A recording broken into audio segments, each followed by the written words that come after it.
Come in. Welcome. I'm E.G. Marshall. Uncertainty, unfortunately, must always be the name of the game we are fated to play here below. Even the greatest book ever devised for our guidance can be used to support either side of an argument. Thus, we are told in one chapter, that which is crooked cannot be made straight. And in another, we are assured that the crooked shall be made straight. Well, since our concern at this time is with the crooked and the straight, you shall have the opportunity to decide for yourself. I wish I could think of a way to raise money. Go to a bank. I don't think my credit's that good. I didn't say go to a bank to borrow money. Well, why else would I go? Well, you can also go there to steal money. Me rob a bank? Sure. Hey, who do you think I am? I'll bet you that within 2 weeks, you'll say, okay, Walt, let's go rob that bank. You're crazy. Maybe. But that doesn't mean I'm wrong.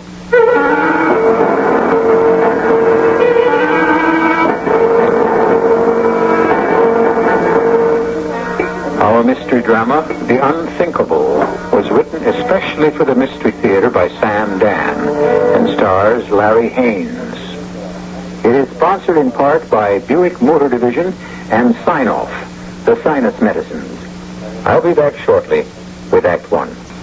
Somewhere...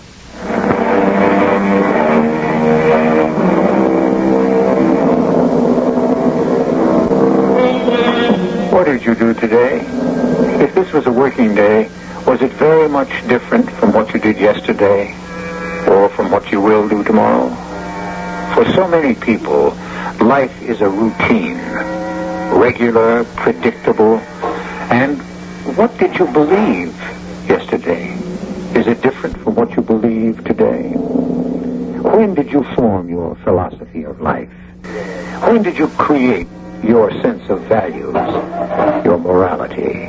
When did you decide on what is right and what is wrong and where you would draw the line? Of course, there are those people who never make these decisions. They just go along from day to day and see what turns up. Walt? The man himself. You're late. Yeah. Twins couldn't wait up. I'm sorry. Kids should always be able to say goodnight to Daddy, So how'd it go today? Well, it was a sad. I've been trying to reach the guy all day. Finally caught him at 4:30. Come out to see me right now, he said. I drove all the way to East Wellington. Did you get there? No, I didn't get the job. I'm sorry. You want to know something? I don't think I'll ever get a job. I guess you're right. I don't think you're ever going to get a job. How can you say a thing like Why that? not? You just said it. I can say it. I have the right to say it, but nobody else does. Walt, you've been out of work for 16 months. 15.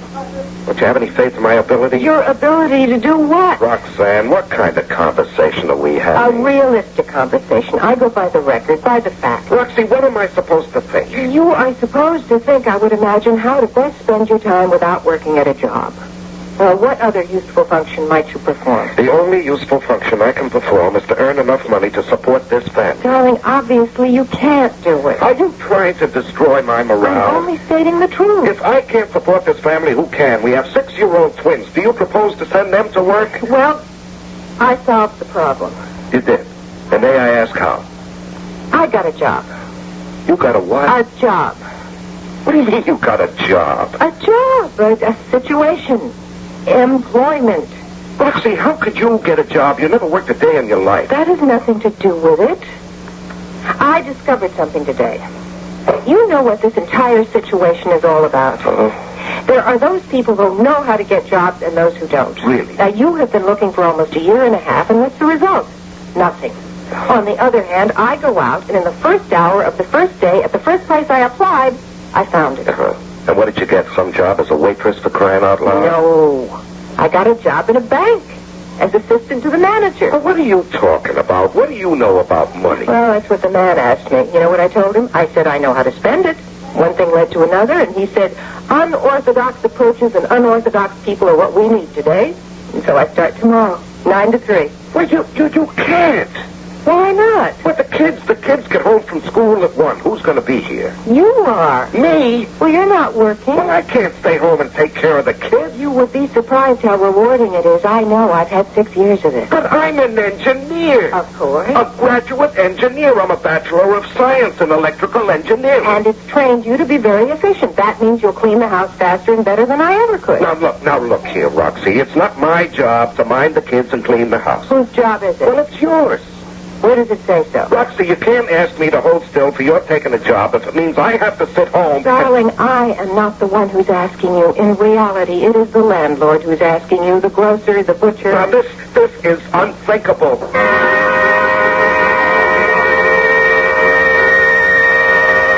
I was brought up in a family and in a tradition where men worked at their jobs and women ran the house.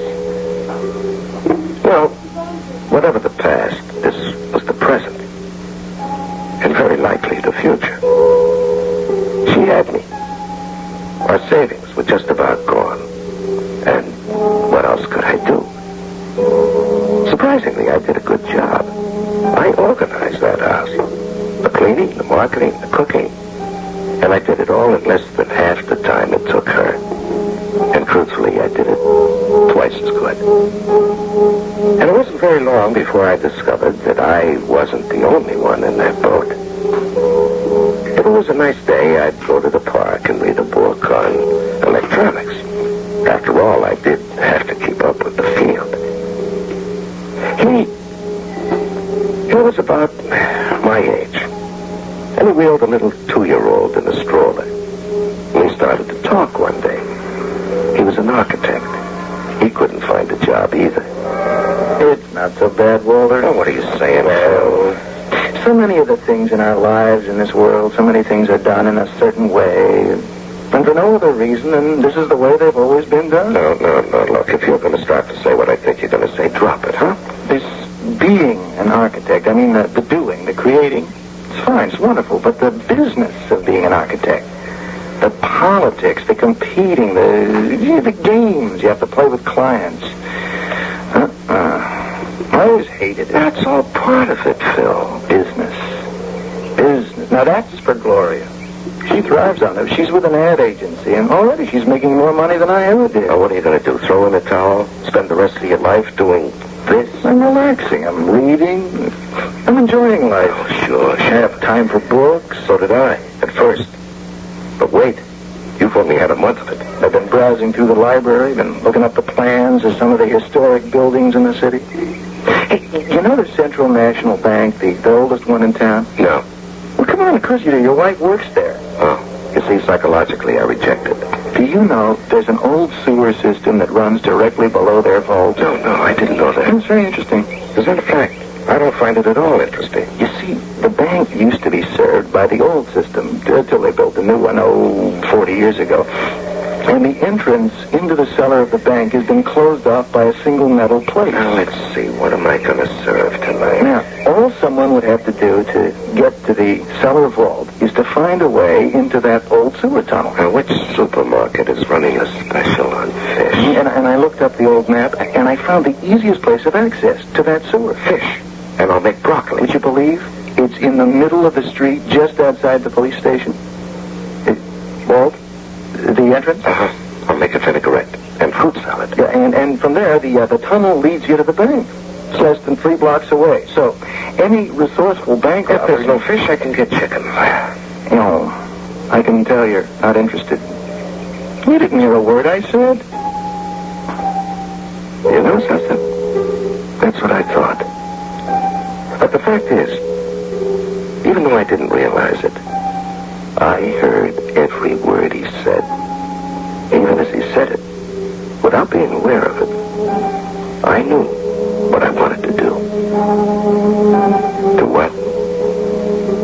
Break into that vault, of course. There are so many things we decide without really being aware of the moment of decision.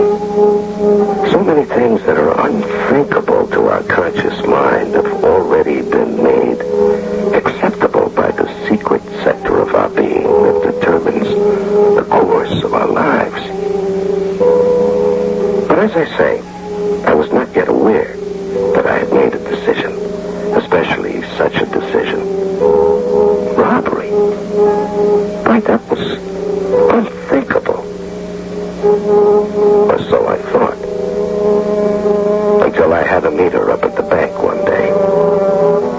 were going to give her a dinner to celebrate, what do you suppose?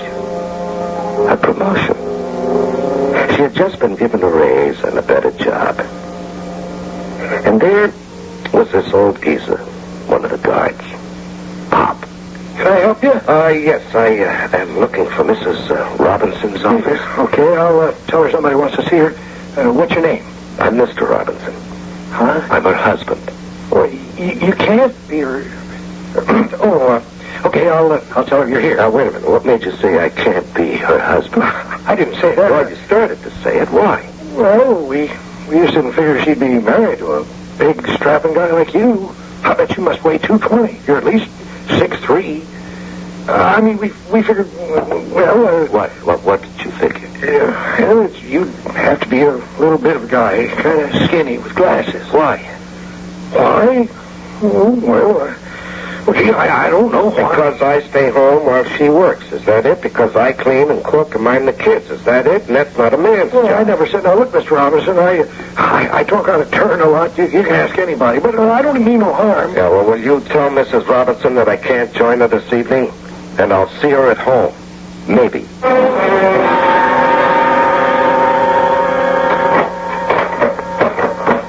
Well, hello. And how did the dinner go? Hey, that rhymes.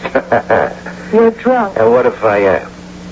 You better go to bed. We'll talk about it in the morning. You see, I didn't want to get loaded in public. After all, my wife is an officer in a bank. And how would it look if her husband got tanked I up? said we would talk in the morning. Now, what's there to talk about? I was embarrassed by the fact that it was my dinner and you couldn't be there. Well, of course.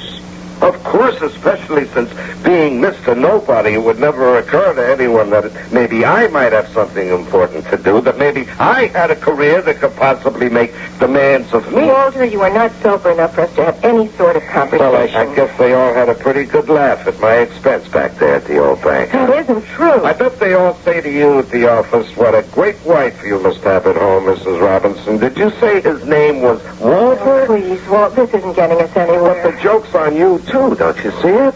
They're also laughing at you because in their eyes, if I've become less of a man, then also you have to be less of a woman. Walter, darling, please, you're making a mountain out of a molehill. Which is what has to happen. But why are we leading this unnatural existence? It is not an unnatural... Money. You have to go out and make it because I can't get a job. When there's more than one way to skin a cat. Why did I say that? You know how I love animals. Walt, please go to bed. You're not really a drinking man. Oh, I have to go out. I am embarking on a great adventure. At this hour? Well, of course.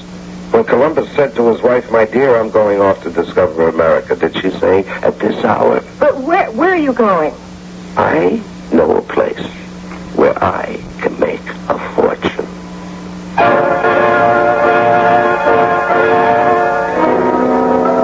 Is that the place we're thinking of? Of course. Where else? Is it conceivable that he intends to rob the bank where she works? Sure. Does he intend to do it now? Tonight? There are some questions we simply refuse to answer until Act 2 rolls around. And she'll be here in just a few moments.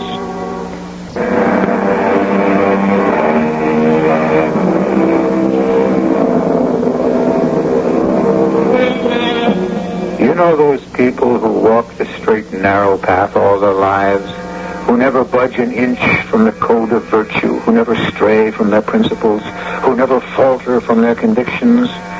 Well, those are just the people who can fool you. Pay close attention. All right, I hear you. I'm coming. Who is it? It's me for a walk. Whoa.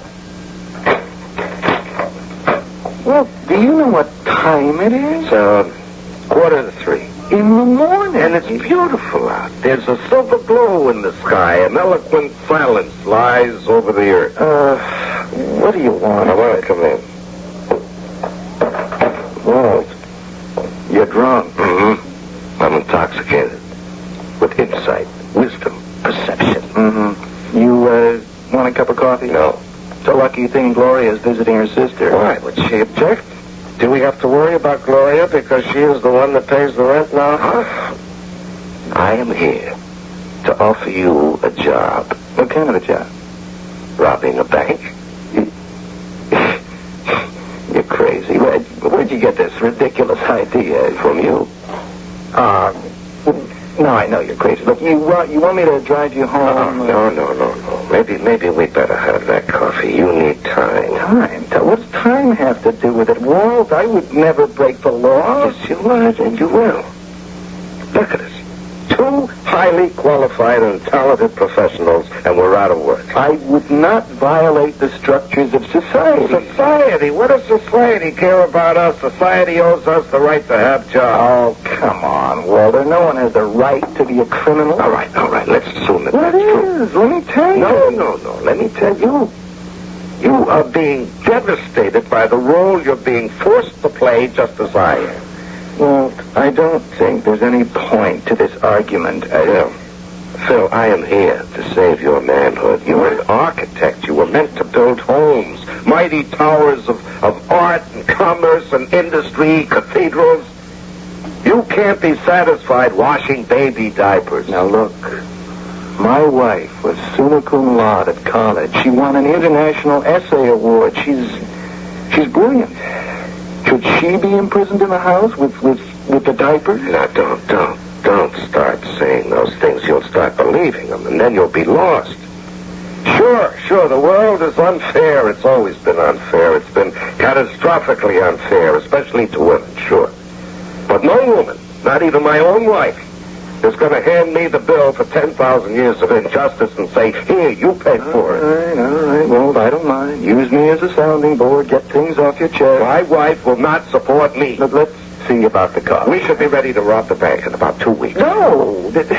Walt, I couldn't do it. I want no part of it. Then why did you suggest it? But that's what you said before. When did I ever suggest it? Oh, a week, 10 days ago, we were sitting in the park, and you told me about the abandoned sewer tunnel that led into the cellar of the Central National Bank. Now, why? Well, because it was an architectural curiosity. Yeah, but why that one? This town is loaded with architectural curiosities. Why an abandoned sewer that leads into a bank? Well, and I said, who cares?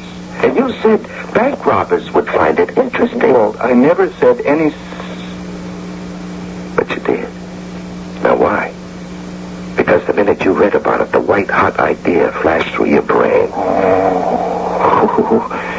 Yeah, now why? Why did you tell me about it? You were looking for a partner. This is ridiculous. Maybe, but that doesn't mean it isn't true. And you found the ideal partner in me. Because I happen to be an electrical engineer. You're the architect. You can find us the way in. But getting there is only half the fun.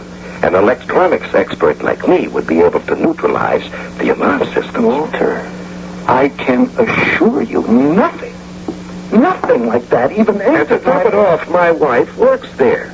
She not only works there, she's an executive, and I could find out strategic information about that alarm system. Walter, you'd better leave. No, this is the most important decision you'll never have to make, Phil. So you sleep on it, huh? I can only tell you this. It's unthinkable. Yeah, I know. Yes, it was unthinkable. For about a week and a half. Which is par for the course. We met, as usual, on the park bench. And we talked about trivia, as usual. This fellow's going to sign with the Blue Sox for $250,000 a year. Do you think they get all that, or is it just talk? Who knows? Don't they have to pay a fortune in taxes? Who cares? When do you want to rob the bank?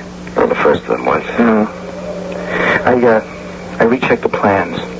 The seal-off plate of the old sewer is exactly under the vault. Now, one problem. The alarm system. The outside of the vault, everything leading down to it from the bank, and the bank itself, is wired. Yeah, we know that. But what about the inside of the vault? Just leave that to me. More dessert, darling? Oh, no, dear. Just a little, huh? I made this special. And I can't resist, but I'm gaining weight. Oh, it's a plot. I want to make sure you're as unattractive as possible. Oh, Walt. Do you think I'd ever look at another man? I want to make sure another man never looks at you. You know, something's come over you these past few days. You seem very calm and, yes, fulfilled. Maybe it's because I'm out of the rat race. Oh, I can't tell you how happy I am. I never suspected my talent for business. I just take to banking as if I were destined for it. Well, I'm glad, darling. More pie? Oh, just a teeny piece. And you know, I'm happy, too, right here in the house. I have so much time for myself to think, read, study. You know, I should never have become an engineer. Why, Dad? Well, I was always clever with my hands and good in math. So my folks said, let's make an engineer out of him. But you know what I really am? An inventor. Well, that's marvelous. And now you have the opportunity to... Yeah. Oh, how beautifully things have worked out. Are you thinking of any kind of particular thing? Yeah. As a matter of fact, I have a fantastic idea for a detection device. Wonderful. What is it? Yeah, you're adorable. You know, right now, it's nothing but some formulae and calculus, but I think it's revolutionary. I have one problem, however. A problem? Yeah, no, wait. Maybe you can help me. Oh, darling, if there's anything I can do. Yeah, you see, my knowledge of detection devices, I mean on a very highly sophisticated level, is at best theoretical, see? And there'd be no way for me to examine the makeup of, unless I could see the one at your bank. Howard? Yeah. But I can tell by the way that you said that it wouldn't be a good idea. Oh, darling, it's a marvelous idea. Well, then why did you hesitate? Well, I was just caught off guard by the idea that I could be of help to you. Would it be helpful? See, now that I think of it, Roxy, how would it look? Show my husband the alarm system. I mean, you know. Well, now, in the first place, I practically run the day-to-day business at that branch, and secondly, my husband is a highly skilled electronics technician. Now, don't demote me, darling. I'm not a technician. I'm an engineer. Oh, sweetheart, I didn't mean it. Well, you come in and talk with Ben Kennedy first thing tomorrow, after you get the kids off to school. Not only marriages, but propositions, deals, ventures are also made in heaven. You know, I really couldn't believe how smoothly this thing was going. Ben Kennedy was one of the big wheels in charge of security. He was glad to see me, almost pathetically glad. Obviously, very few people ever came to see him or solicited his opinion. I learned more about burglar alarms than I could ever hope to use in a lifetime. But I had to hold still for it because sooner or later I would decently be able to ask the one key question. Now, what you're telling me, Ben, is absolutely fantastic, but now take your cellar vault. Yeah. Is that live also? Oh, sure. Oh. Now figure you've got crooks smart enough to neutralize all the alarms leading downstairs. Mm-hmm. Figure they can open the vault. Yeah. Well, you see this plan? Once they step inside, we have circuits. Yeah, these little beams of invisible light. No way they can take 2 steps inside without breaking a circuit and activating an alarm. A silent one. Oh, hey, that's fantastic. Yeah, but now, look, suppose you have to do some work or repairs down there at night. How do you, deactivate that system? You can't. Oh. Well, suppose someone has to work at night. You can't from inside the bank. That's the beauty of it. These crooks, they're clever. They can figure out where the main box for the alarm is located. They think when they disconnect that, they're home free. But the control for the vault, that's outside. Oh, yeah, in back of the building, right beneath the electric meter. You can hardly see it. Who'd think to look? You know, a small box? Sure. You just open it, turn this switch. Well, hey, that certainly is the cleverest idea. Yeah. Look, is there anything else I can tell you? Well, I guess you've told me everything.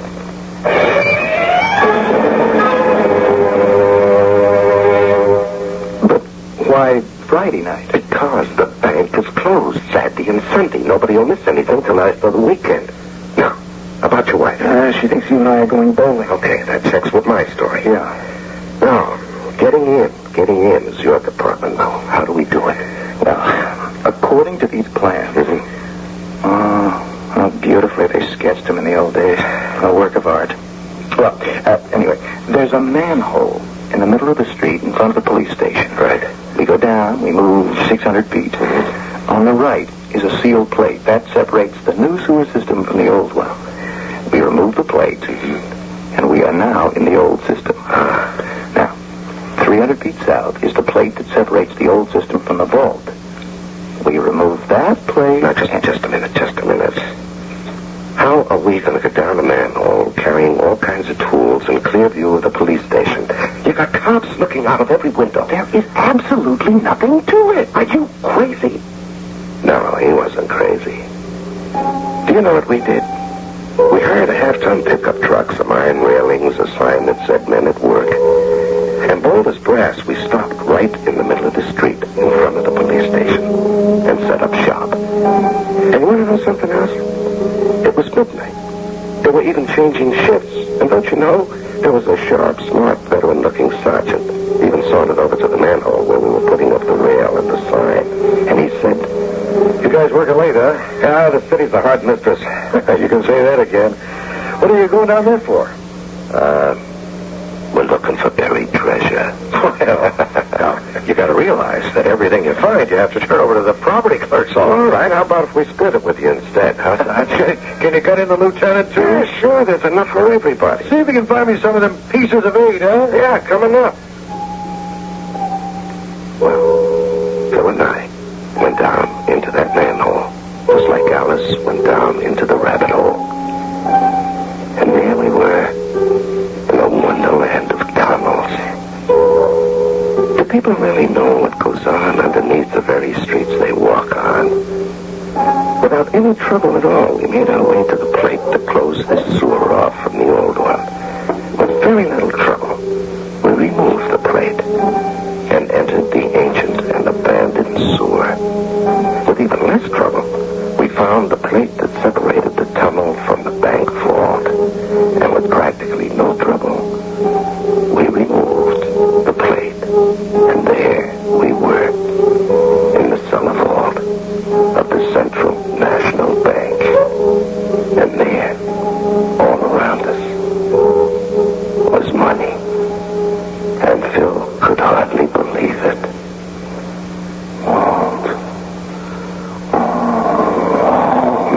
What is it? Is it possible?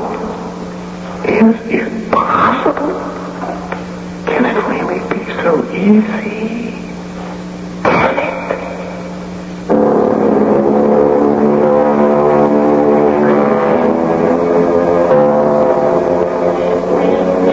Well, can it? You must admit there hasn't been a hitch so far. Well, now, what do our boys have to do? Simply fill their sacks with as much money as they can carry and go out the same way they came in. However, you know that Act 3 will bring storms in just a few moments.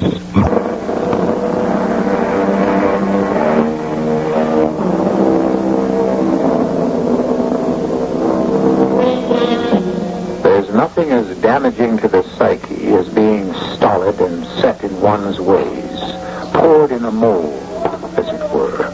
People should be adaptable, flexible, willing and able to adjust to the demands of any situation. Well, how do you like Walt and Phil? Two gentlemen who have always been honest to the core, and here they are robbing a bank with a skill and finesse worthy of the most seasoned professionals. Walt, is it possible? Sure, but it can't be this easy. Wow, why are we whispering? Who can hear us? We're alone in the vault, the cash vault of the Central National Bank. Look at the money. Yes, stacks and piles of money. Load the sack. Yeah, wait. Now, just take money we can spend easily. No hundreds, no 50s. 10s and 20s. You're right. You're absolutely right. Yeah, let's not be takes. Yeah. Let's not be greedy. That's right. Let's just tight as over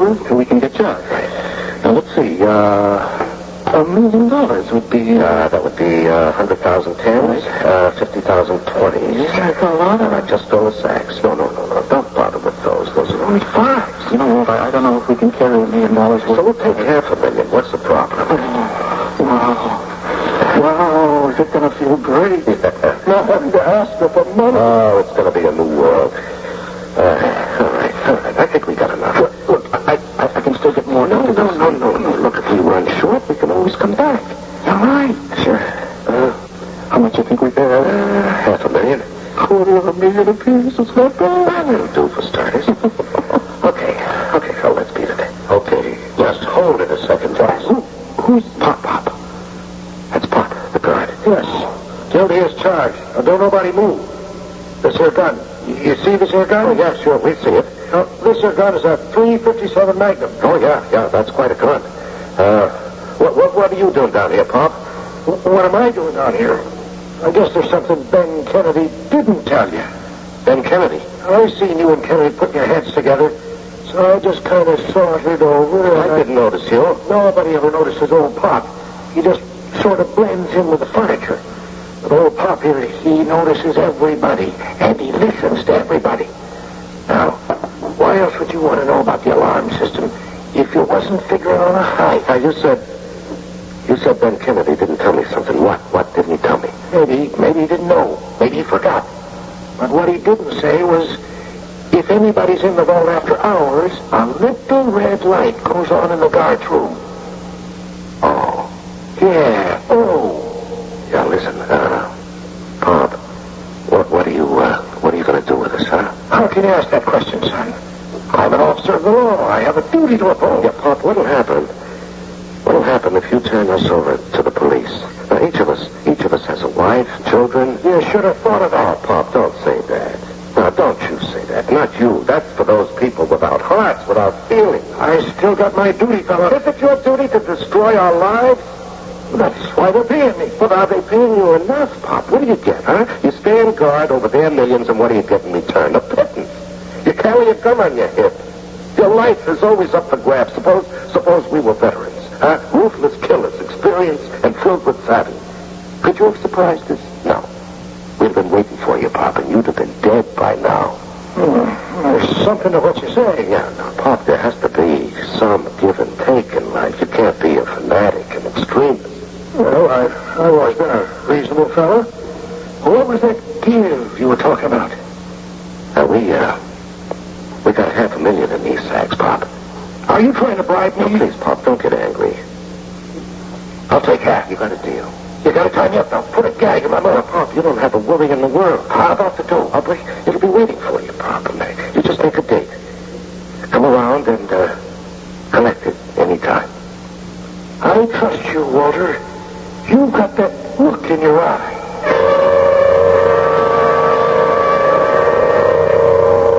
All right. An unforeseen development. But men of goodwill basically can resolve all their differences. We replaced the cellar plate, retraced our steps through the sewers, emerged at the manhole with our tools and our sacks. I went home and hid the money in the safest place in the world until we could make plans to dispose of it properly. And so to bed, where I slept the deep, dreamless, peaceful sleep of the just until my wife woke me. Walter, there's been a robbery at the bank. What? Oh, that's so awful. From one of the guards, that nice old one, Pop didn't come home after his shift. His wife became worried. She phoned, and they found him in the vault, bound and gagged. Oh, that's terrible, darling. What is the city coming to? A person isn't even safe in the bank. Oh, they say there's nothing I can do, but I am so upset, and I'm so nervous and so angry. All right, darling. Here, let me make you a cup of coffee. Keep out of my way. I'm not myself. I exploded trifles.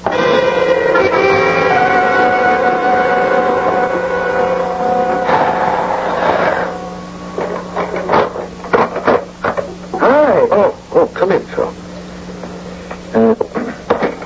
Where's the doll? It's all right. You can talk. The kids are with their grandparents, and Roxy's upstairs. Yeah, okay. So, where's the dough? And this'll kill you. In the garbage can, outside, in the yard.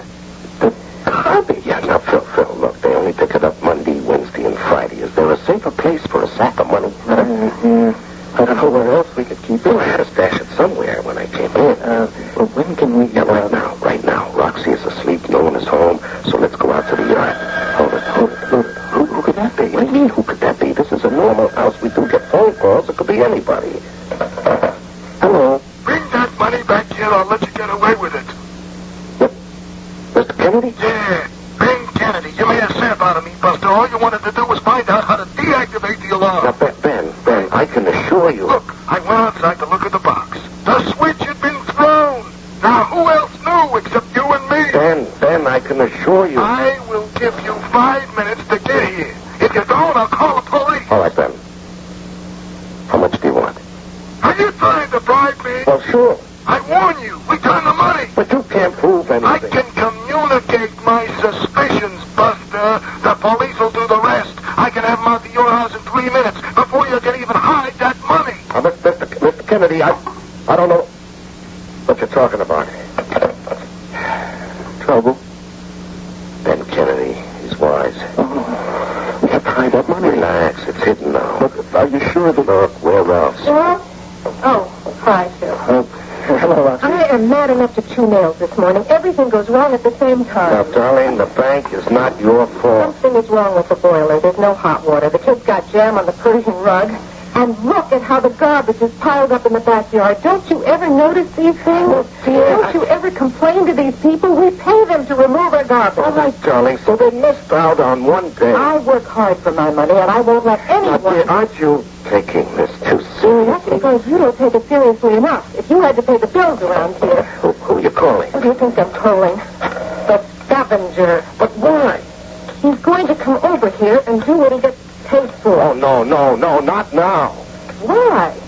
Well, because it's Saturday. And they don't work on Saturdays. Hello. This is Mrs. Robinson, Waverly Drive. You didn't pick up my garbage yesterday. I am not interested in your excuses. We have a contract. I want that garbage picked up now. See.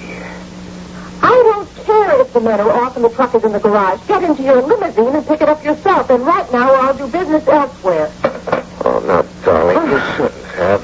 Phil. Yeah, What has gotten into the two of you? Look, we'll remove it, the garbage. Yeah, we'll take care of the whole thing. We'll take it to the dump outside. You do no such thing. I pay a scavenger. Oh, now, who's that? Well, I don't know, darling. Now, look, Phil and I have some errands to What run. kind of errand? Well, you know, men's stuff. Will you answer the door first? Yeah, sure thing. Come on, Phil. We'll go out the front way. Yeah, okay, I'm coming.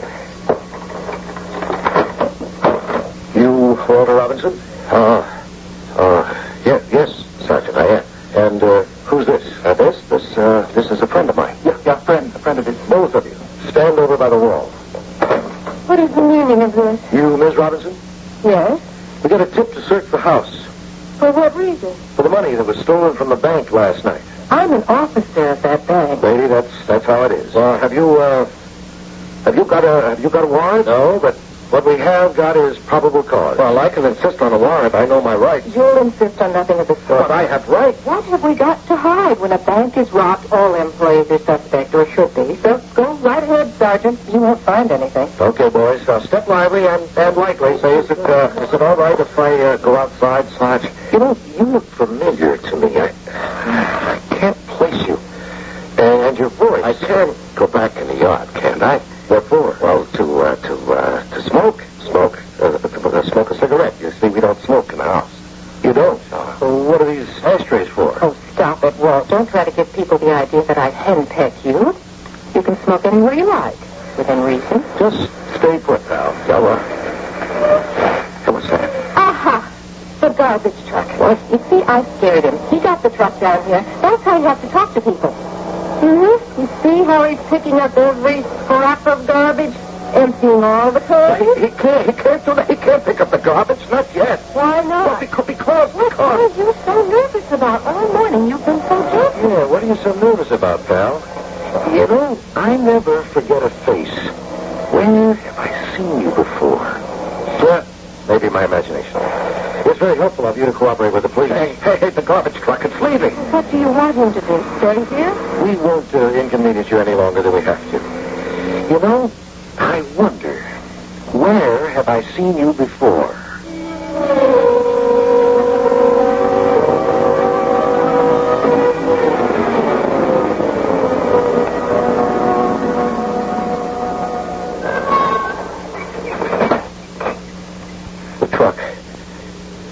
garbage truck. It's been here, and it's gone. The stuff has been dumped. Oh, hide it in the garbage. In the garbage. What a great idea. But where else was I going to hide it? Look what happened. Well, the garbage was the only place they didn't search. If I'd have hidden it anywhere else, they'd have found it. It's all your fault. My fault? Why didn't you hold on to the money? Nobody suspected you. You were scared. Are we going to stand here all day and yell at one another, or are we going to look for the money? Look for the money. No. Look for the money. There's acres. There's miles of garbage. Garbage as far as the eye can see and the nose can smell. There's just garbage. How can we hope to find a couple of cents? Oh, we are not going to find anything if we don't start. You ready?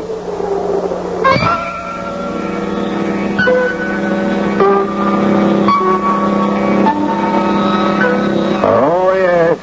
They're looking, examining, sifting, poking, probing. They come every day. After all, they have nothing else to do. To the men who work here, Walt and Phil are a familiar sight. A couple of nuts, but nice. And of course, each day the refuse is piled higher and deeper, and the search is that much harder. But whoever said $500,000 grows on trees? I'll return shortly.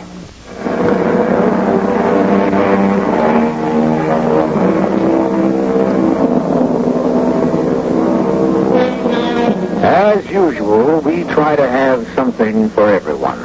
For those who like stories of bank heists and capers, we have a tale of a simple robbery. For those who seek social significance, we were exploring the changing roles of men and women in our society. And for those who are intrigued by standards of morality, this has been an exercise in the unthinkable. Our cast included Larry Haynes, Terry Keane, Russell Horton, and Robert Maxwell. The entire production was under the direction of Hyman Brown. Radio Mystery Theater was sponsored in part by Sign-Off, The Finest Medicines, and Buick Motor Division. This is E.G. Marshall inviting you to return to our Mystery Theater for another adventure in the macabre. Until next time, pleasant dreams. The CBS Radio Mystery Theater presents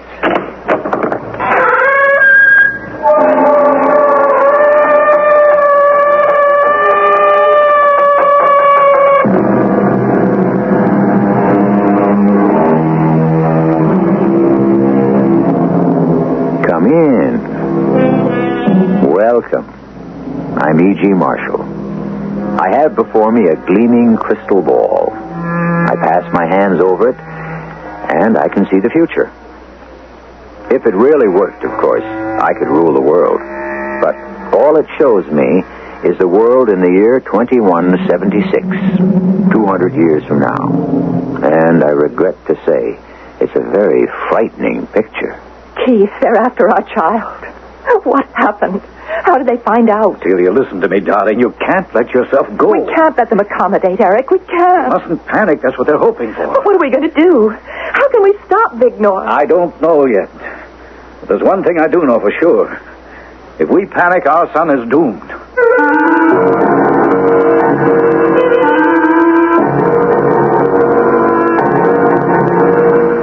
Our mystery drama, Area 13, was written especially for the Mystery Theater by Murray Burnett and stars Mandel Kramer.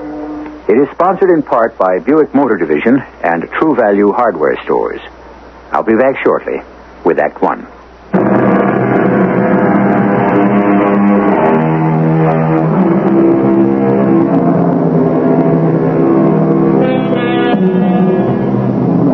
Through a glass, darkly. That is how we perceive the future.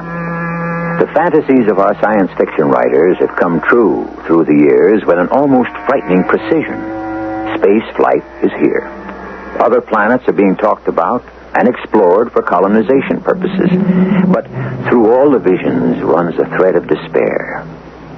Today, we take a leap 2 centuries into the future and join a meeting in progress.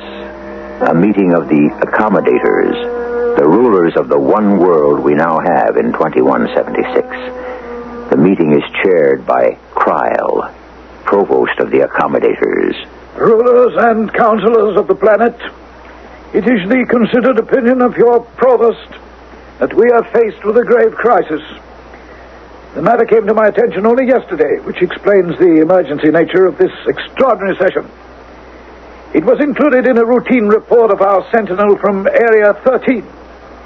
I have taken the liberty of extracting from the computer the portions of the tape that comprise the crux of the matter. I urge our closest attention as I replay those portions now. Computer readouts indicate presence of non-registered, unaccommodated child in Area 13. Attempts to identify child have all proved fruitless. All information fed to Comp Master came back with same reading. Insufficient data. Please advise. The silence I hear in the chamber properly reflects the gravity of the situation and explains the presence of our esteemed friend Vignor at this meeting. Since the provost has mentioned my name, I would like it to be put on the record that I think, with all due respect, that he is overreacting. Reasons? Computer error, for one. Yes, possibility, but remote. Assuming for the moment our Sentinel's information is correct and that somewhere in Area 13 there is a non-registered, unaccommodated child, where is the crisis? As you well know, Vignor, our genetic makeup is different. We can experience neither anger, nor joy, nor remorse. But we do have the capacity for and the desire to use power. I know all that. Why was I summoned? What are my orders? They will be given to you privately by me in complete confidence. Very well, councilors, this meeting is now dismissed, with council members assured that this grave matter will be dealt with promptly and efficiently.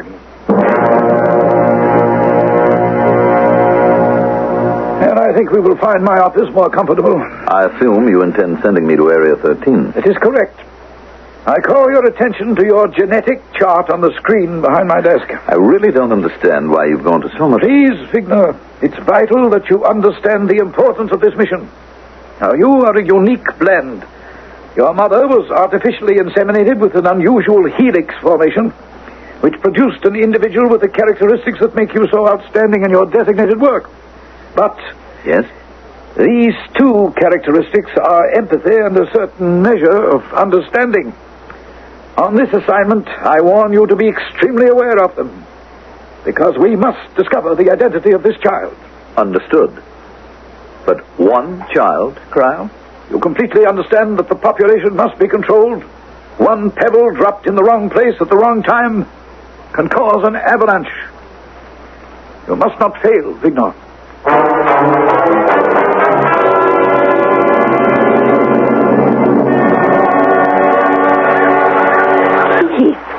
Why are you so late? I've been waiting here by the fountain for over an hour. I've almost given up hope and gone back to work. Celia, I couldn't get away from the hospital on such short notice.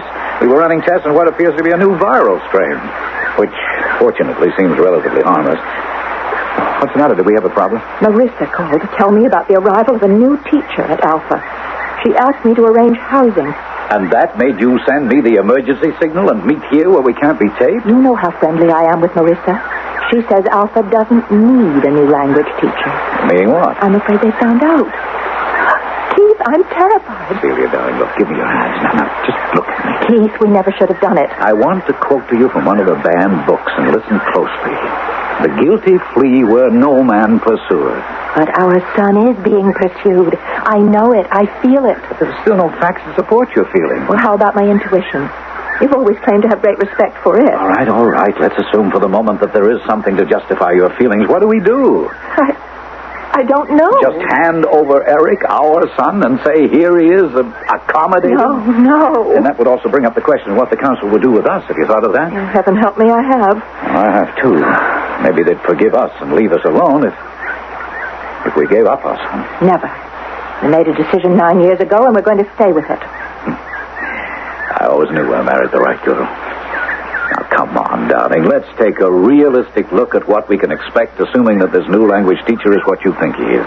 If he is, Eric, you and I are doomed. No, not necessarily. Look at it this way. It took them 9 years before they even got suspicious. So we've covered our tracks well. Not well enough. Again, I disagree with you. Look at the facts. If they knew that Eric was an unreported child who hadn't been accommodated, they'd just have walked into the school and plucked him out of it. Well, that's true. So even if this new teacher is a spy, he's here trying to locate Eric. And we have no choice but to see that he doesn't locate him. Well, how do we do that? By holding fast to our original plan, which worked for 9 years. And above all, not to give this fellow even a whiff of the fact that we have anything to fear. Oh, Mrs. Luton! Mr. Luton! Sorry to shout after you like this, but I've just come from your house because Marissa told me you were the one to see about living space. Lucky I ran into you. Oh, I'm sorry, Mr. Vignor. Oh, didn't Marissa give you my name? Of course, it slipped my mind. You do have a place for me to stay. Of course. It's not very elegant. Oh, as a teacher, I'm really not used to elegance. But why don't we go back to your house for a chat? Well, I'd like to, Mr. Bignor, but I'm due back at the hospital. As a matter of fact, I never should have taken this break. Why did you? Oh, don't take that as a thrust, Doctor. I'm very well aware that all work and no play makes an unaccommodated citizen very unhappy.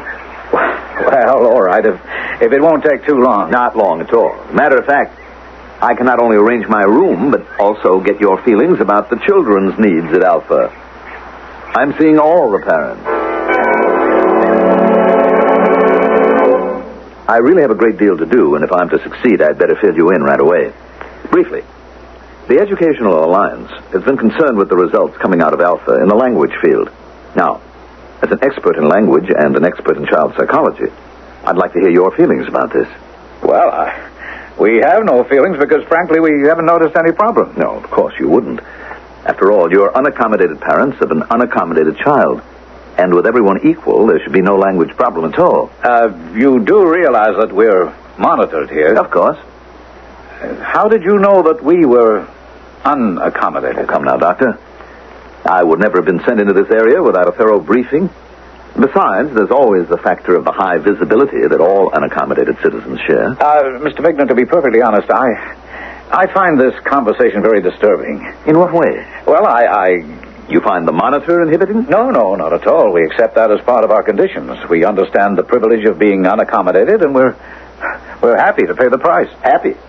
Now, there's an adjective that is only in the vocabulary of the unaccommodated. Isn't that so, Mrs. Luton? We're also capable of experiencing sorrow, Mr. Vignor. But there's no reason in our civilization for sadness. Mr. Vignor, can we come back to the reason for this meeting? The children, remember? No, I'm sorry. I haven't made myself clear. When any problem arises concerning the education of the children, the Council feels it is an area for concern. Now, as you well know, with a tightly controlled population, there should be no problems with education at all.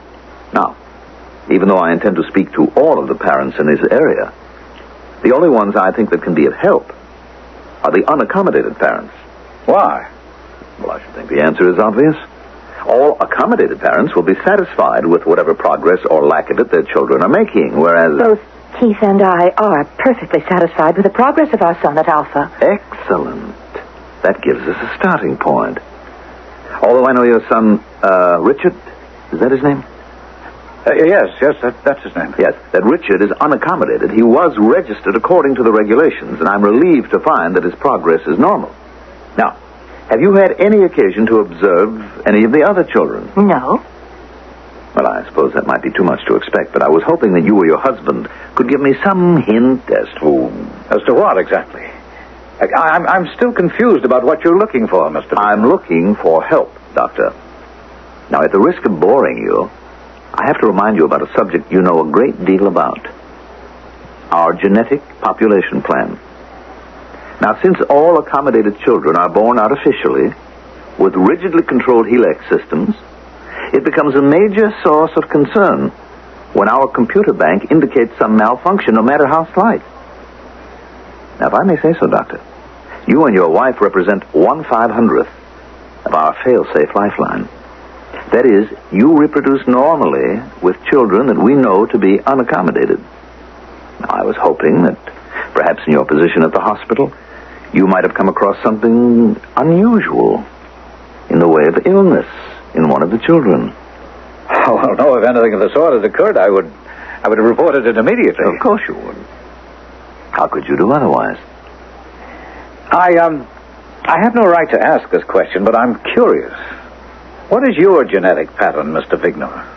Well, Dr. Luton, I may someday satisfy your curiosity. But at the moment, I feel we don't know each other well enough. So, if your wife will be kind enough to hand me the card with the address of my quarters, I'll say goodbye for now.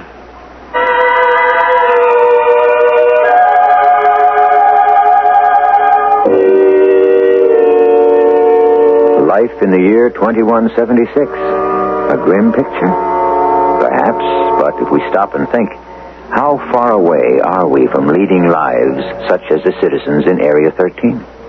Maybe it won't be as long as 200 years. As for me, I sincerely hope it'll be a lot longer. We'll be back with Act 2 shortly.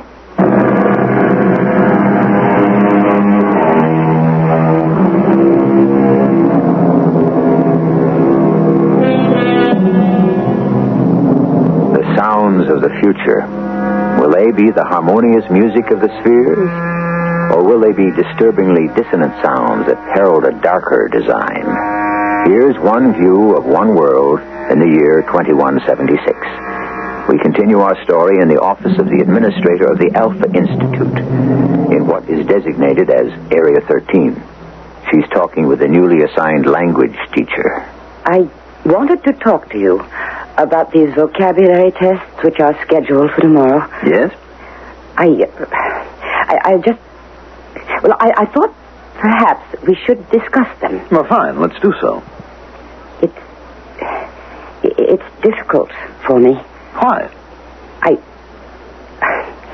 Well, you probably know that I am not patterned for questioning orders. Certainly you're patterned for dealing with problems in your field. Of course. The tests are educational. Therefore, you should be able to discuss them. Well, it just seems to me that these tests are structured more to measure a spirit of independence rather than a language skill. Well, that's interesting. How do you reach that conclusion? Well, this question, number 4, which reads, pick the right word to complete the following sentence. I am very good, bad, lost, me. Well? I am me, of course, is bad grammar. But I'm puzzled as to why it was included at all. It seems to point in quite another direction rather than language. What direction?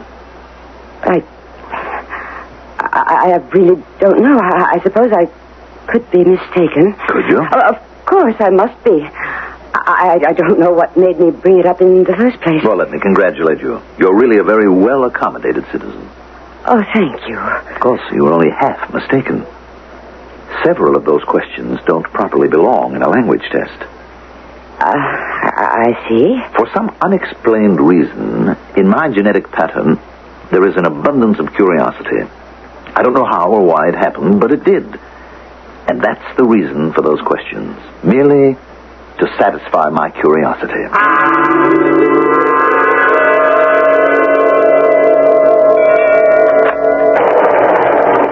Oh, Marissa, what a delightful surprise. I was afraid you might still be at work, and Celia, I'm very upset. It's about As a matter of fact, Marissa, you were lucky to catch me. I've got a date with Keith, and I'm late now. But I need to talk to someone, and I'm not going to run out on you. I was just going to suggest you come along with me. We can always send Keith on an errand to find some excuse so we can be alone. So come along now, Marissa. All right, Marissa. Now we can talk. I really don't understand why you and Keith come here. It is so noisy, and it's not even near your house or the hospital. Oh, this is where Keith and I first met. You know how we unaccommodateds are. It's romantic to us. I suppose it means something to you, but it is beyond my past. Oh, forget about that. Now tell me why you came to see me. It's just that I have a feeling. No, I suppose all I can say is I just don't feel right. How about seeing Keith? He might be able to... No. Keith is the same as any other doctor. He would just send me to an adjuster. You think there's really something wrong with your harmony structure? There must be. Well, what makes you say that? Because I know I should not be feeling the way I do. Zygmunt told me that the language tests were all right, and he even explained about those questions. But I still What is this about Vignor and language tests? What does he have to do with your feelings? Vignor is the new language teacher at Alpha. And those tests are not really vocabulary tests. They are neither valid nor reliable for vocabulary tests. What do you think they are? Individuality tests. Self-will tests, if that makes it any clearer. That makes it very clear. Why do you think a language teacher would give tests in that classification? I do not know. I cannot understand it, and that's what troubles me. I also do not think... Yes? Nothing. No one can help you if you don't communicate, Marissa. I know, but... You don't trust me? Oh, it is not that. You and Keith have been so close. I sometimes don't understand why someone like me should be so well accepted by you and Keith. That invisible line that's drawn between accommodated and unaccommodated citizens is really not factual. Now, what disturbs you about Vignor? It's just that he does not seem to be or behave like a real language teacher. It is not just the tests. His whole attitude is somehow different. And it feels wrong. Perhaps he's unaccommodated. I don't know. I do not think so. But he's different. He bothers me. Why? If I tell you, do you promise you will not tell a soul except Keith? I promise. I am worried about my son. I do not know why. But I feel Vignor's presence here threatens my son.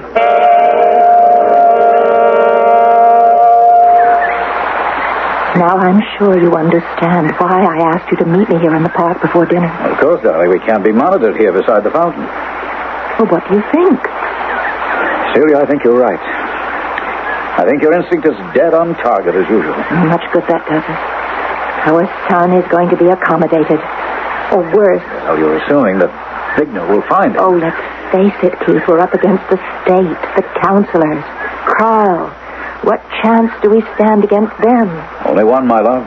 We are unaccommodated. Meaning? Meaning that we're unpredictable. That's our only chance against all the computers, all the machinery that's arrayed against us. Remember, it's mechanical. And terrifyingly efficient. Well, we fooled it for 9 years. Well, how did they discover it now? They haven't. Hold on to that, Celia. They're only suspicious. It's up to us to throw them off the track again. But there's Marissa. She's already disturbed. Well, what do you think it will take to make her break? I'm afraid very little, but remember, she knows nothing. But strangely enough, she feels she should be worried about her son. She's desperately looking for an excuse to have him recessed for the time that Vignor's here. She mustn't do that. Oh, I know. Well, I think I managed to persuade her to hold off. But she's carrying a tremendous guilt load. Well, what has she got to feel guilt for? Oh, Keith. She's accommodated, and she's been told that the tests are really what they claim to be. Even daring to harbor a suspicion that what she's been told is incorrect is breaking her pattern. The question is, what do we do? I have to think. Do we have time? I don't know, Celia, but if we act without thinking, we're playing right into their hands. All we have is ourselves and the brains we were born with. And if they aren't enough to outthink a patterned human robot, then we might as well pack everything in and forget about us, our son, and the world.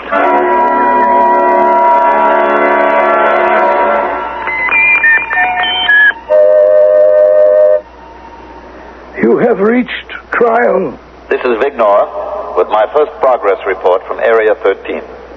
Will it save time if I assume that you've already heard a transcription of my talk with Alpha Administrator Marissa Finlayson? I have indeed heard the discussion. So far, your report has given me nothing. An analysis of my discussion with Finlayson points to several significant factors. Which are? Her stress behavior is irregular for an accommodated citizen. Yes, granted. What else? I, therefore, shall want an instant super check on her patterns and background. It has been activated. More information, please. My conclusions are that there's something that I have been unable to trace. But very definitely something out of the ordinary in Alpha Institute. Irregularity is irksome, but not as dangerous as having an unreported individualist child in Area 13. Are you reporting such an individual? No, not yet. If I make such a report, you will have the name of the child. I expect it.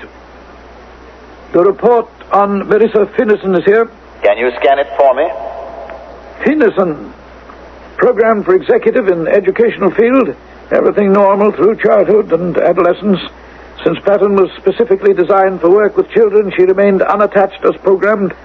Was selected for insemination for an accommodated male child in 2167. Birth normal, child normal, and registered as Patton for engineering. Any behavioral changes since you became a mother? None noted. Ever visited an adjuster? No record. What prompts that question? You heard her question me on the purpose of the tests. Now, isn't that inconsistent with her pattern? Possibly. I'm curious to know why, when I pushed her, that she ran to see her unaccommodated friend, Celia Luton. The Lutons were our prime target. They had a normal birth of an unaccommodated child 9 years ago. Periodic checks on the child as ordered have been scrupulously followed. Everything is completely regular. The question of the unusual close friendship between Finlayson and the Lutons still nags at me. Perhaps I can offer an explanation that will satisfy you. It might save some time. As you well know, there is one factor which the programmers have been unable to control. There is no gene they've been able to isolate to govern it. And that is the amount of parental concern evidenced by members of both sexes. It varies from male to male and from female to female. I suggest that since Finnison was strongly child-oriented and she and the Lutons both have one child, that is the link which binds them and would account for their association. Well? Trial, you just might have hit upon something that I overlooked. I'm thinking I might reveal my true identity and my purpose. To what end? Well, I'm curious to study the reactions of the three people we've been discussing. And I remind you that I and the council are interested only in the success of your mission. I'm sure you already prepared an alternative in the event that I should fail. Of course. We shall do a complete min-lobotomal sift screen of every child in Area 13. Won't that drastically affect the unskilled labor population and give you a large oversupply in those fields? Unquestionably. It will also throw off the balance in the skilled fields that we had carefully planned. But that is infinitely preferable to leaving the problem unsolved. Trial, just to satisfy my curiosity, what do your computers say would happen if an unaccommodated child went undetected into adult life on this planet?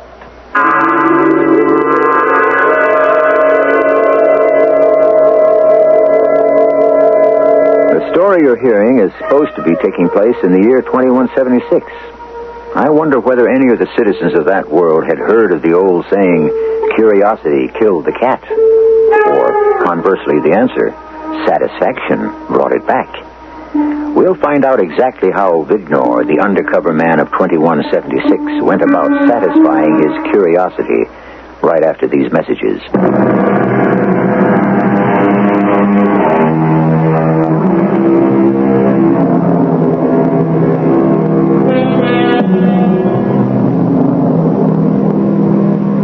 The year is 2176, 4 centuries after the Declaration of Independence.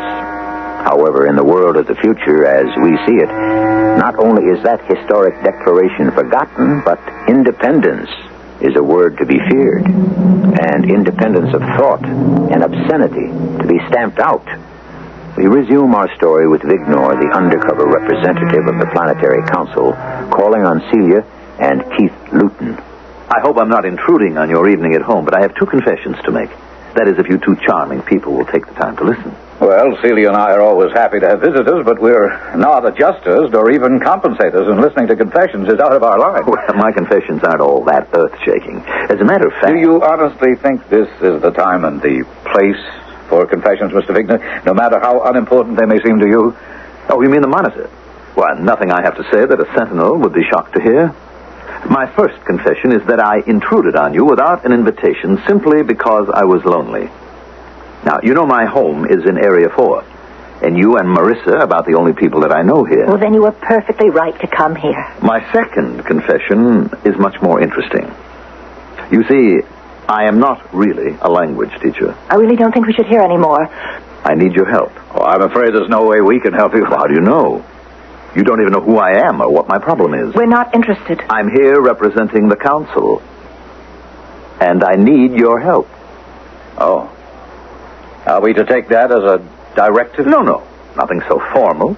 I'm merely requesting a friendly discussion. Of course, just a friendly discussion on a monitored, recorded conversation. Surely you two must be used to that by now? Well, we're not used to discussions with council representatives. Oh, by the way, everything that we say here must be kept completely confidential. Except for the sentinel on the monitor, of course. Now, things would go much more smoothly if you'd relax and just look upon me as a sort of colleague. Oh, that's too much. You come here as a council spy. Admit you're not what you're supposed to be, and ask us to involve ourselves in whatever scheme you have in mind and treat you as a colleague? You're not even curious about my mission? All we want to do is to be left alone. Not even a question as to why I come to you rather than anyone else in the area? All right, Mr. Fickner, why are you here and why did you choose us? I am here to trace a rumor, an unverified report on an unregistered, unaccommodated child in the area. Now, I chose you, obviously, because you're the only unaccommodated citizens in the area. Well, our son has been registered. I know. Still, the council asked me to come here. Now, I was wondering whether you had noticed anything different about any of the other children in Alpha. But I'm sure you've been informed that we have no more than the usual casual contact with the children in Alpha, other than our son. I still don't understand why you have come to us. You know, in ancient literature, they had a saying which went, set a thief to catch a thief. So, Mr. Fickner, I think we have every right to resent the implication that we're lawbreakers. We've lived up to the letter of every regulation. We've monitored and observed every minute of the day and night, and I want the Sentinel to note that. All I meant was that in searching for an unaccommodated child, it would be only natural to turn to unaccommodated citizens who would quickly recognize that singular, quick brightening of the eyes when something occurs that pleases an unaccommodated child. That, in short, makes him happy. Both Celia and I are happily busy with our work, and we had no reason to be particularly observant with any children. How about your friend, Marissa Finlayson? What about her? My question. Has she exhibited any erratic behavior recently? Well, I'm afraid you'll have to be more specific. For an accommodated person, she seems to hold some unaccommodated ideas. Ridiculous. As a female, I'm closer to Marissa than Keith, and I've never heard her express any opinion for which she wasn't patterned. I have. It was in connection with a test that I'm giving to all the Alpha children. A language test? Supposedly. I informed Finlayson that was its purpose, and despite my telling her, she questioned it. But she's patterned as an educational expert. If she saw that something was wrong, wouldn't it be her pattern to point it out? It's only that thought that prevents me from recommending an adjustment. Now, I was hoping you and your husband might have a talk with her and find out what, if anything, is causing these reactions. We're not spies. Of course not. But you also have a stake in the success of my mission. Well, I can't quite see how your success or failure will affect us. Well, I'll be quite frank. Unless I hand in a satisfactory report to the council, they will order a lobotomal screen sift for every child in the area, including, of course, your son.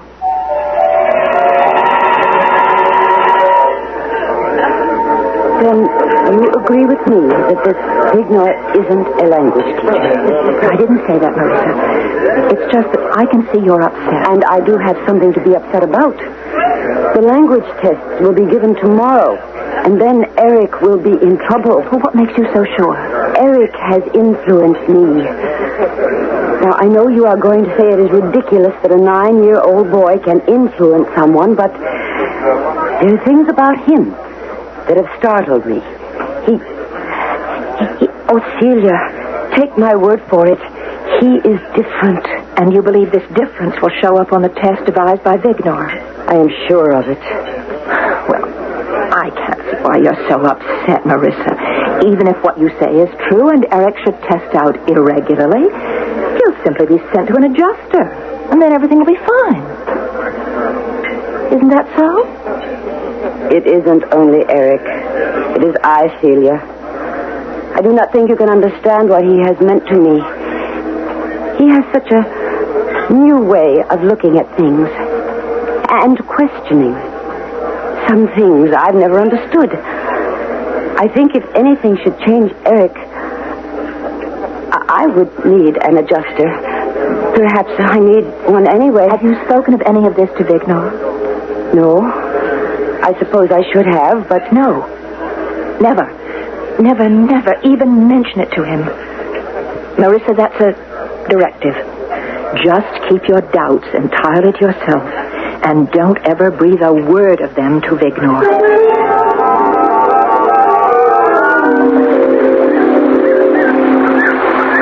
We've been here half an hour, and we still don't know what we're going to do. We have to think of something. No use. We're trapped, and Eric... Honey, don't give up. We can't give up. I can't help thinking that maybe if we'd reported Eric and registered him, he would have been better off. No, now you're thinking the way they want you to. You know what Eric's life would have been. Monitored 24 hours a day. The only place he could ever talk is in the park with a fountain.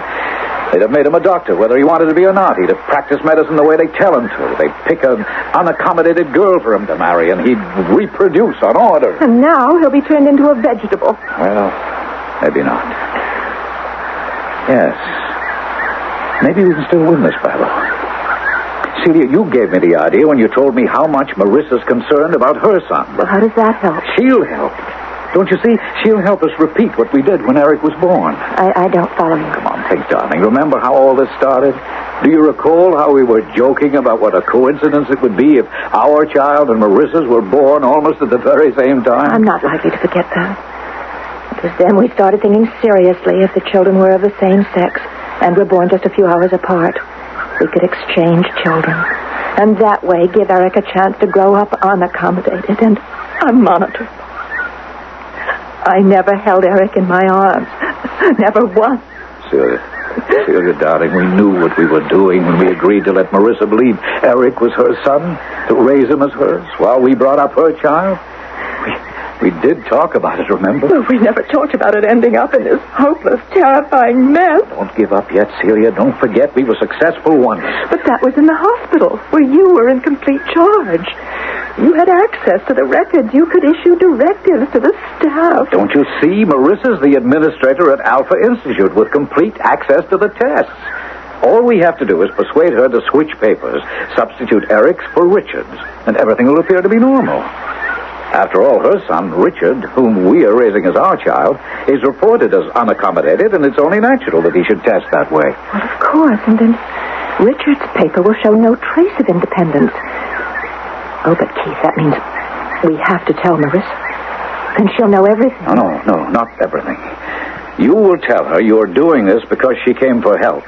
We tell her nothing about Eric. Not that we're his real parents or that he is unaccommodated. But Marissa's accommodated. Can we trust her? I don't know, Celia. I'm beginning to think so. I'm beginning to have hope not only for Eric, but for this whole planet. I mean, look at the effect Eric has already had on Marissa. You told me she's thinking differently. But what about Vignor? Won't he be looking for a trick? You leave Vignor to me. The first thing you have to do is find out how the papers are collected and marked and classified. Now, you get on that right away, honey. And where do I meet you when I've got the information? The admitting room at the hospital. Oh, but isn't that monitored? Yes, it's monitored but not recorded. There are too many conversations. The only recording is the actual admission procedure. Oh, darling, I love you. Good luck.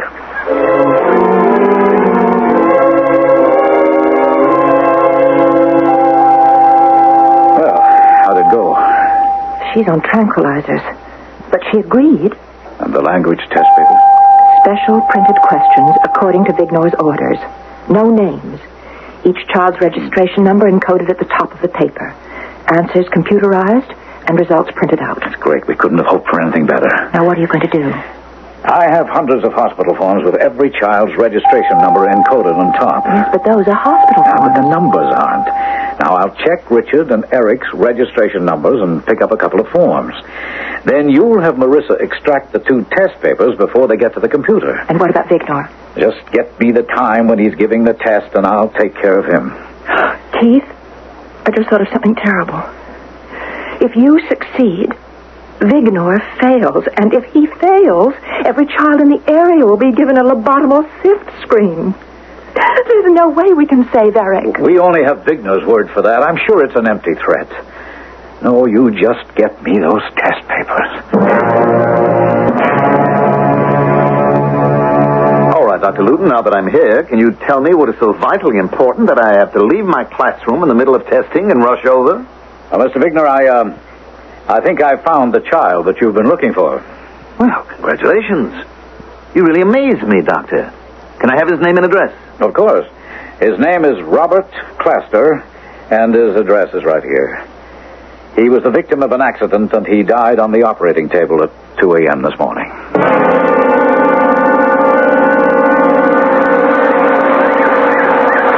Now, Dr. and Mrs. Luton, I've been looking all over for you. Oh, I'm sorry. If we'd known, we'd have left word. I have some shocking news for you. You see, you were wrong about the identity of the unreported child. He wasn't Robert Claster. He wasn't? No. And I've established the identity of the child in question beyond any doubt. Would you be kind enough to accompany me back to your house? Why? Since you're vitally concerned, I think you should hear my oral report, which will be given first to the Sentinel and then supplemented in writing. Now make yourselves comfortable, because I'm afraid you're in for a shock when you hear what I've discovered. I think we've had enough of this cat and mouse game. Go ahead with your report. I shall. And get yourself under control, Doctor. This is Vignor reporting on possible unregistered, unaccommodated male child in Area 13.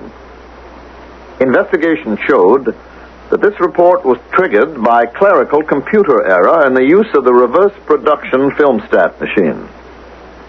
For some reason, the machine had been programmed to interchange test papers of male child registered number 4519 and male child 3861. But that's Richard's number. I'll have to ask you to remain silent, Mrs. Luton, until the report is completed. Male child number 3861 is accommodated son of Marissa Finlayson. Name, Eric Finlayson. Number 4519 is Richard Luton, registered unaccommodated child of Dr. and Mrs. Keith Luton. With the resulting interchange on all tests, there was a notable variance in results, which led to misunderstanding. Case report completed and closed. Signed, Vignor.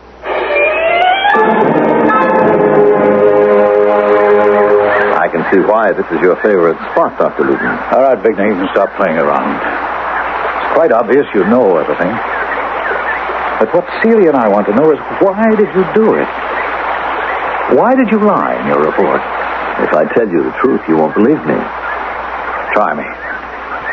Curiosity, Doctor. I have a tremendous amount of curiosity in my pattern. And I confess that I cannot resist trying to find out just what will happen to this controlled environment if one male, unreported, unaccommodated person grows into adulthood.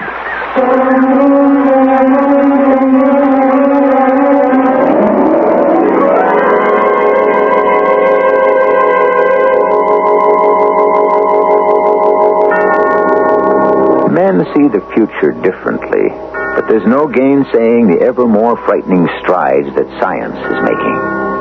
We long ago discovered the power to destroy ourselves, and now we're faced with the even more frightening power of being able to control reproduction and the making of man. But so long as there is one mind in the world capable of independent thought, then there's hope. Because man's mind is capable of anything. Everything is in it, the past as well as the future. I'll be back shortly.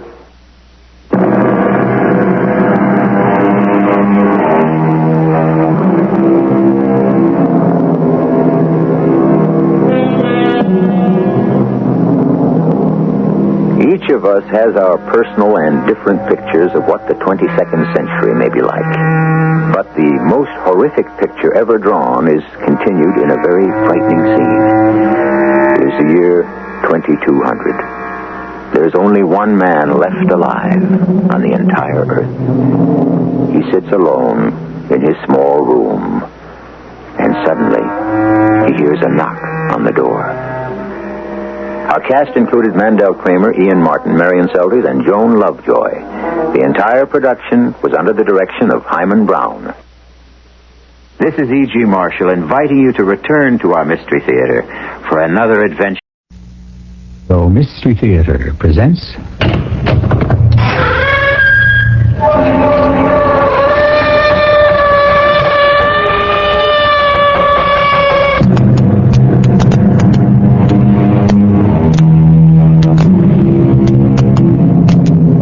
Come in.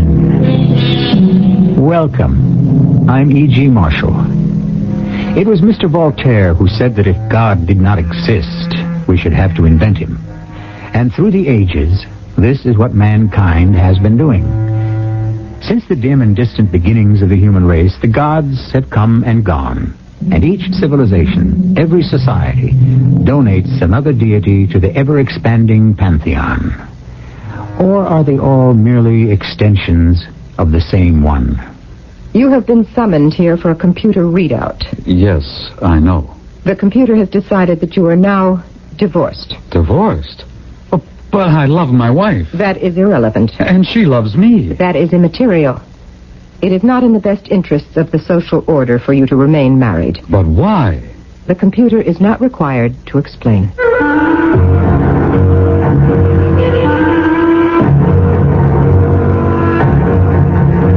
Our mystery drama, The God Machine, was written especially for the Mystery Theater by Sam Dam and stars Lloyd Battista and Patricia Elliott. I'll be back shortly with Act One.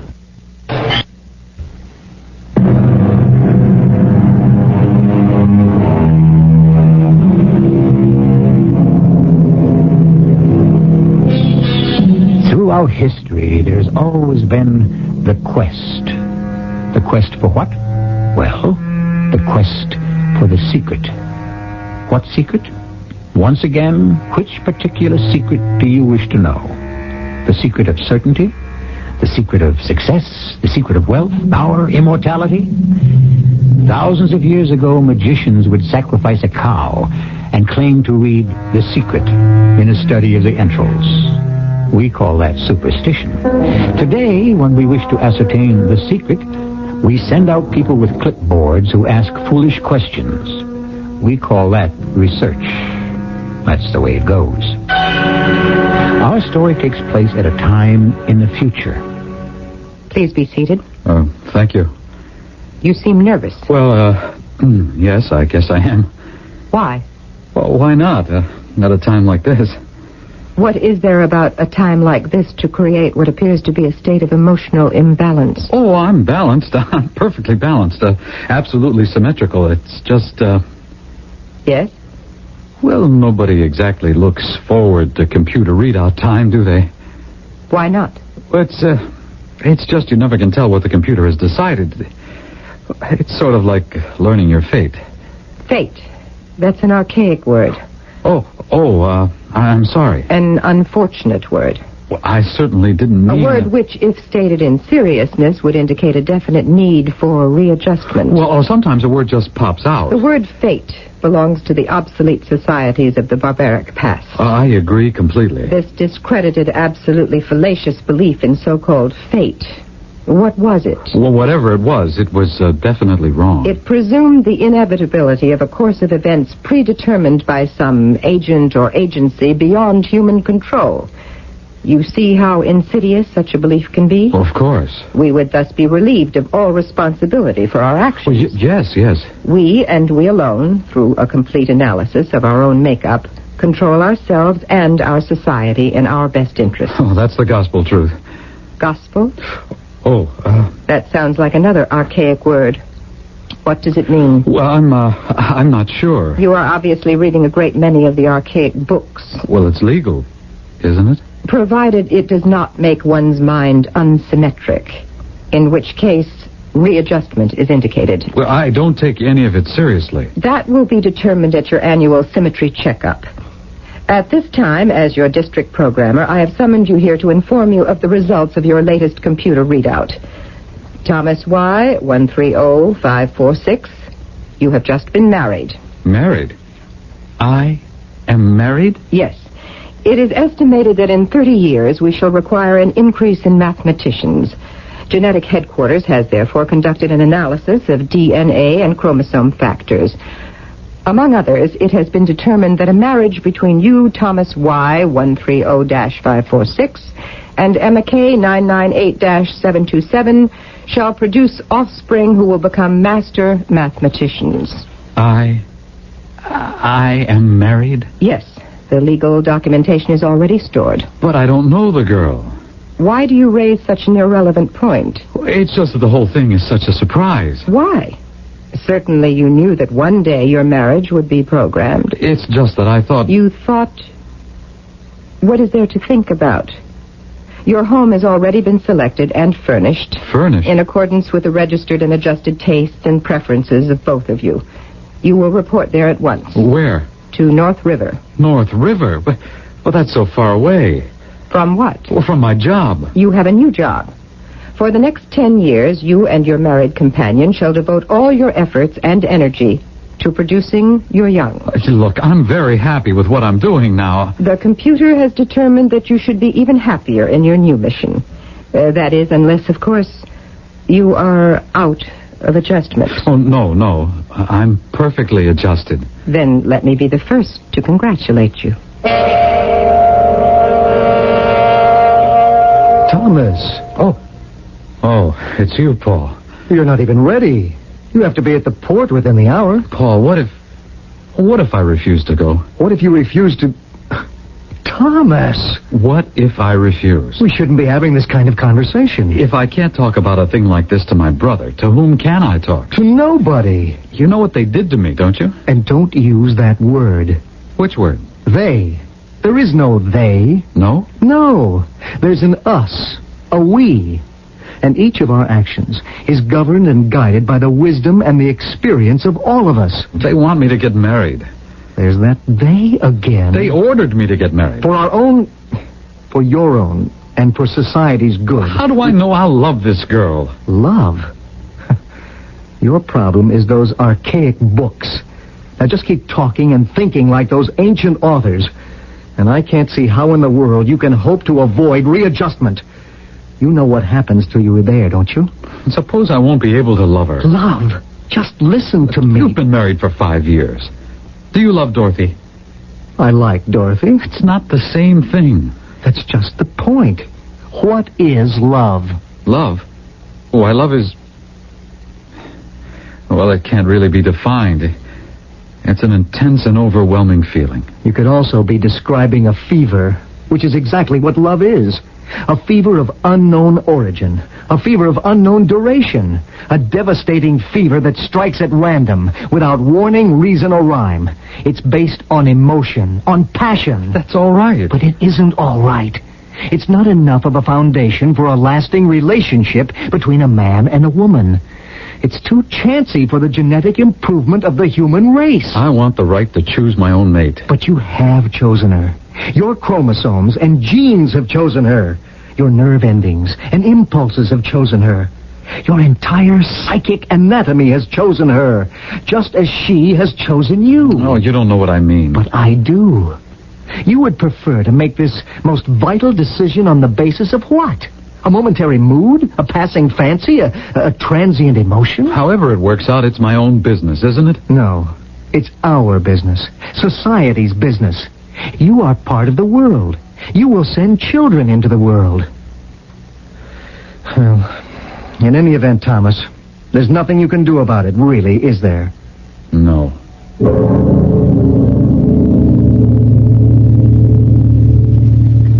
Hello?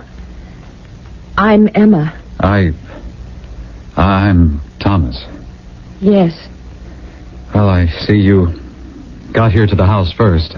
Yes, but I didn't have far to go. I live... that is, I used to live in the valley. Oh, you're a K998. I used to know some 998s over in Southfield. That is, I'm -727. I have no relatives in this part of the country. No. Well, do you like the house? Yes, it's all right. Did you want to look around? No, I don't know. Later, I guess. So, here we are. Yes. Here we are. You aren't at all what I pictured. What did you picture? Oh, some very serious-looking person. Oh, why? Well, we're supposed to... We're supposed to what? Oh, I hate to say that word, but... Well, how else can I put it? We're supposed to breed mathematicians. Yeah. Yeah, you don't look very much like a mathematician to me either. I don't know the first thing about mathematics. Neither do I. Then how do they expect us to have children who do? Well, as I understand it, we don't have to know anything, but our genes do. I see. You know how it is. The genes, they sort of mix and match, and one thing and another. I suppose it all comes out the way it's supposed to. Probably. Well, I must say, they did fix the place up very nicely. Yes. Well, here we are. Yes. Here we are. Are there any entertainments in town that you know of? I haven't seen any schedules, but, well, we couldn't go anyhow. Why not? Because we have a personal schedule. Oh? Yes, it was delivered to me as soon as I got here. I read it and I had to sign it. You will have to sign it, too. What does it say? Oh, well, you'd better read it. All right. The newly married couple, Thomas and Emma, will spend all evenings at home until they've created evidence that the purpose of their marriage has been fulfilled. The officer who delivered this said that the need for mathematicians is, well, becoming acute. Yeah, that's what they predict. Do you mind if we have some music? But you don't have to ask. It's your house, too. I always like to listen to music. So do I. I brought my tapes. Well, look at this machine we have here. Oh, see what it says? A wedding gift from the computer district. Well, who says the computer doesn't have a heart? I'll just set it in. And now we push this button.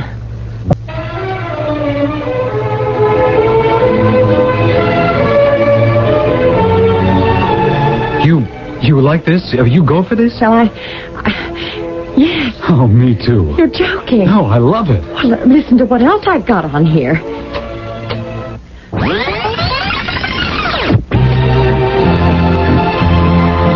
A waltz. By Johann Strauss. The Elder. What else have you got here? I've got Stravinsky and George Gershwin and Gustav Mahler. Then you must be an archaic. Yes, I am. So am I. No. Sure.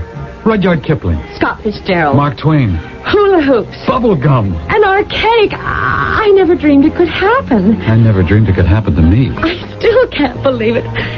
Is it real? Well, we're not dreaming, are we? Are we? No. No, it isn't a dream. It's real. We're here and we're in love. We're in love. We've fallen in love the way it's supposed to happen. At first sight. Yes. At first sight. I love you, Emma. I love you, Thomas. And the computer is right. The computer divined this love. The computer discovered it. And the computer brought us together. Yes. And now I believe it. I believe everything they say about the computer. So do I. The computer can create an absolutely perfect world.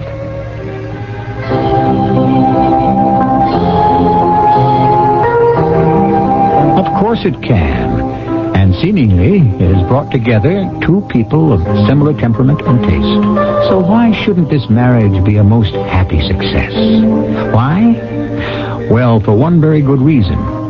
We are only just past the first act. And besides, how can you have a Garden of Eden without a serpent? I'll be back with Act 2 shortly. I'm Susan Anton.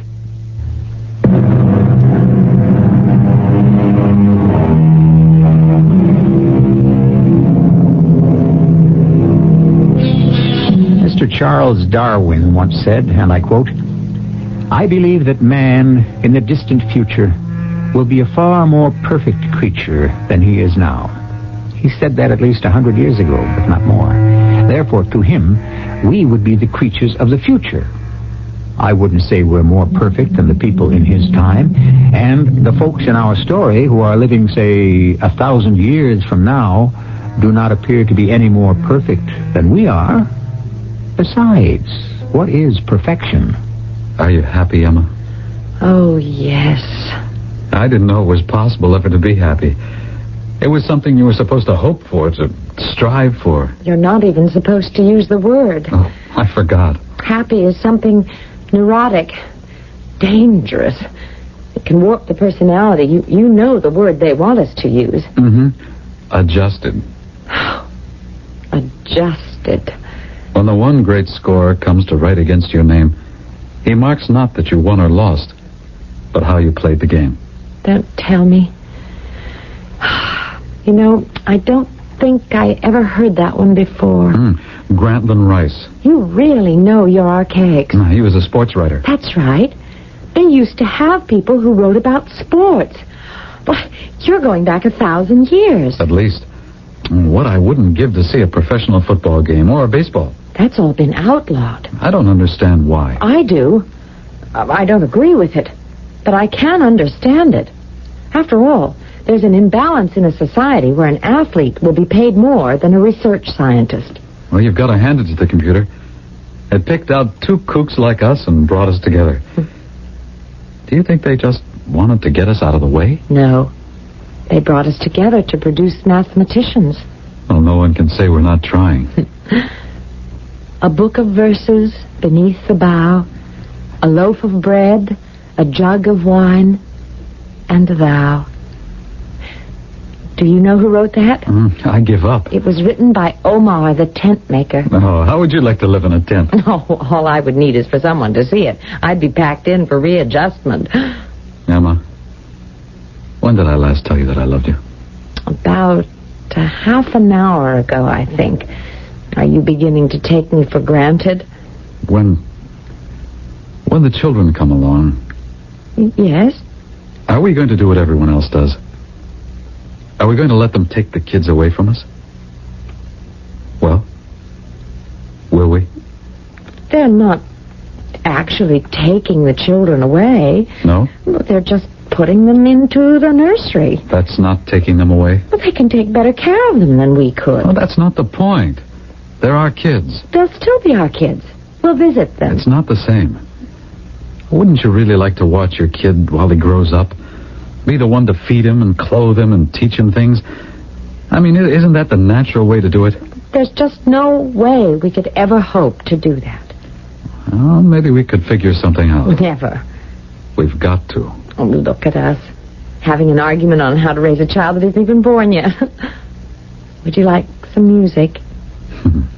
Exactly what I had in mind. To think. There was a time when people could listen to music like this in public. I know. Why? What have they got against this music?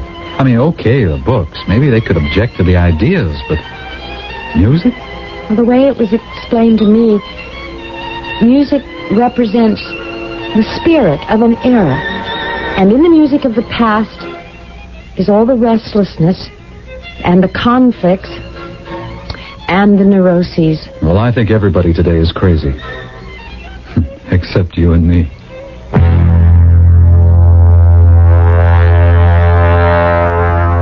Thomas. Hello, Paul.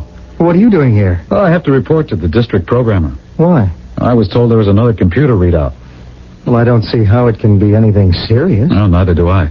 Well, tell me, how are things? The word is perfection. Well, now. Absolute perfection. Well, aren't you the one who said, I want the right to choose my own mate? I have said a lot of stupid things in my life.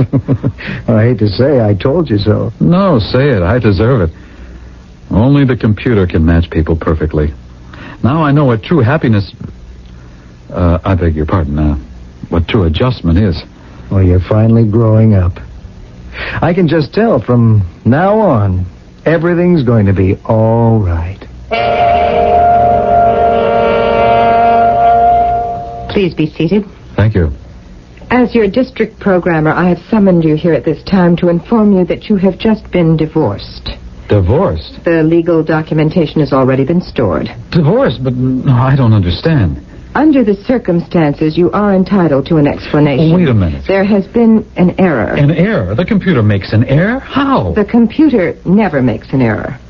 A grade 7 technician made an error in transcription. Well, he had no right to make an error. He is being readjusted. Readjusted? Well, just because he made a little mistake? I mean, that's a terrible thing to do to a person. A therapeutic and necessary thing. Look, talking about my divorce... There is nothing to talk about. It has already been accomplished. You can't do this to me and to Emma. But we must. There has been a computer error. It doesn't matter. You see, it all worked. Emma and I, why, we're supremely happy. Happy? I mean, we're in love.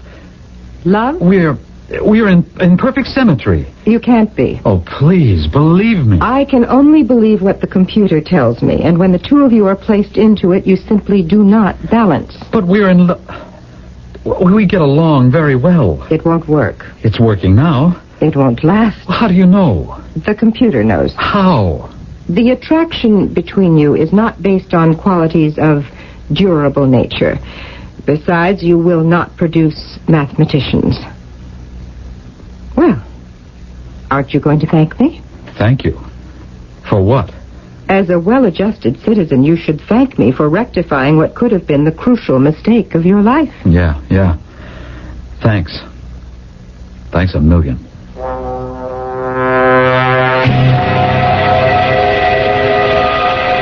Emma. Thomas, what are you doing here? You know about it? Yes. What are we going to do? I was going to ask you that question.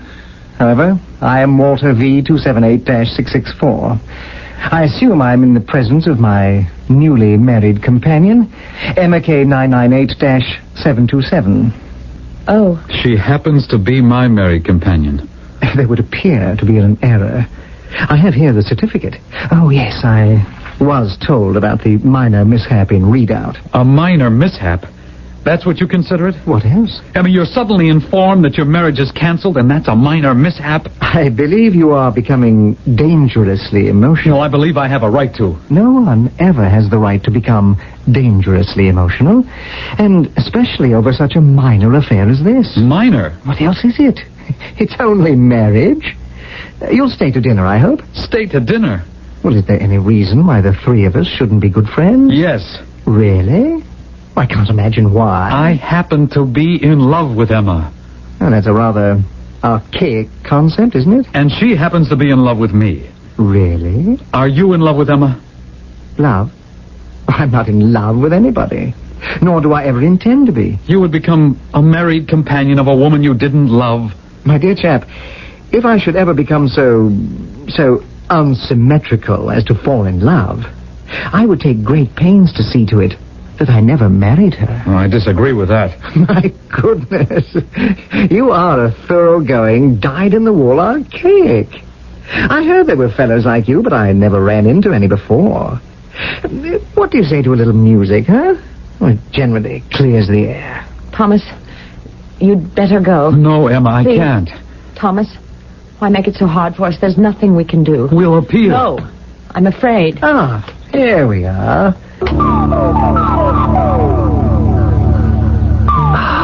Isn't this absolutely fantastic? You know, Emma, I could listen to this day and night. Don't you just love it? Thomas, don't go. Don't leave me. Yes, we will appeal. Right now. Now, let us appeal. Music, it has been said, can soothe the savage breast. Taking the opposite tack, it can also inflame the civilized heart. And so, now we learn about another facet of this futuristic society. There is an appeal procedure. But is it like the situation that is all too familiar in our time, the one that's known as Fighting City Hall? This shall be clarified shortly in Act 3.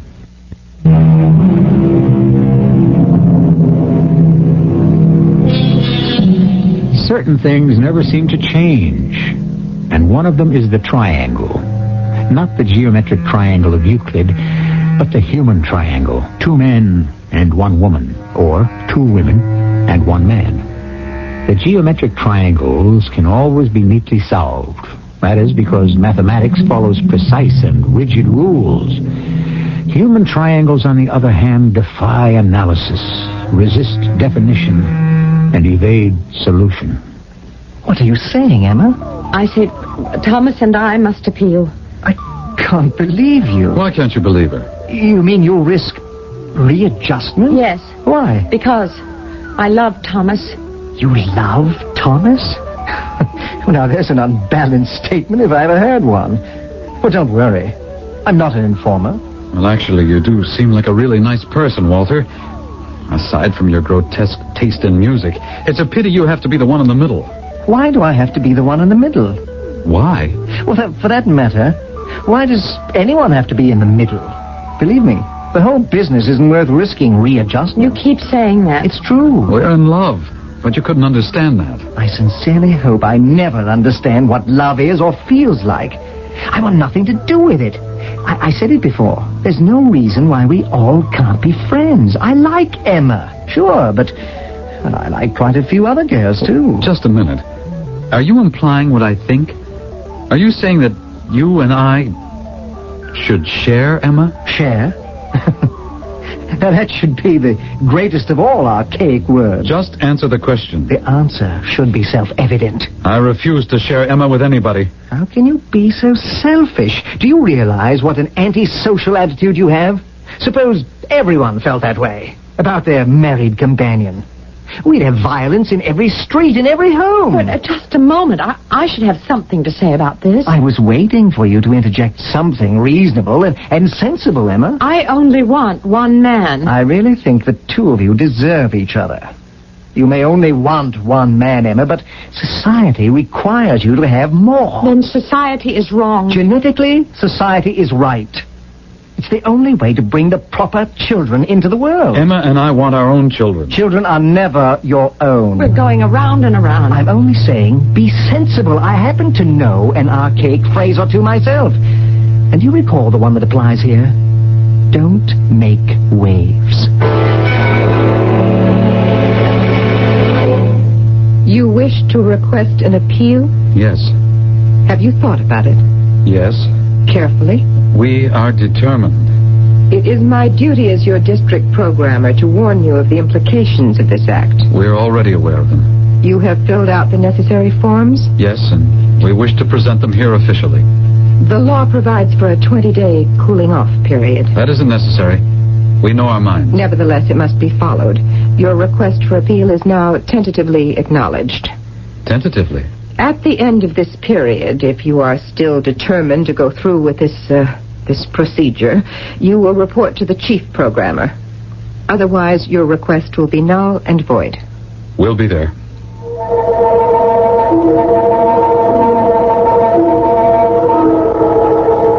Please, Paul, don't try to talk me out of it. Listen to me. I'll listen, and you'll say one thing, and I'll say another, and we'll go round and round. Do you want to die? That's what readjustment is. You know that? Everything you are, everything you want to be, everything you hold so important is taken out of you. You're just a shell. Now I know what you meant when I asked you if you loved Dorothy. And you said, I like her. Do you like her the way Walter likes Emma? I suppose so. Well, then who do you love? Love? Yes, love. You have to love someone. Even if it's in secret. Who is she? Is that important? I don't care about her name. I don't even want to know her. But she exists, doesn't she, Paul? Well? Yes. Yes. Oh, listen to that. And who was carrying on about love just a little while ago? Who was saying love was a fever? It is. It's a disease. How can you say that? I didn't want you to catch it. Why not? Because Because you couldn't handle it. What gives you the right to say that? Well, look at you. Can you handle it? You're actually going to appeal on account of it. Why can't you just accept love the way it is? Why must you force it to destroy you? I can't help it. I can't think of her with another man. But Thomas, this is what destroyed the ancient worlds. Passion. Blind, overwhelming passion. Uncontrolled emotions. Don't lecture me. People could be driven to kill. Now confess, don't you want to kill Walter? You see? You're afraid to answer. Is that what you want us to go back to? But what we're doing, it isn't natural. Who says so? No one feels anything. No one really lives. I also know one or two archaic sayings, Thomas. For instance, moderation in all things. Yes, moderation, of course. But it has to be the moderation that I adopt for myself. It can't be the moderation that's forced on me. You're really going to appeal, aren't you? Yes. You're actually going to fight the computer. Yes. After all, what is the computer anyhow? God? Of course. You mean you didn't know that?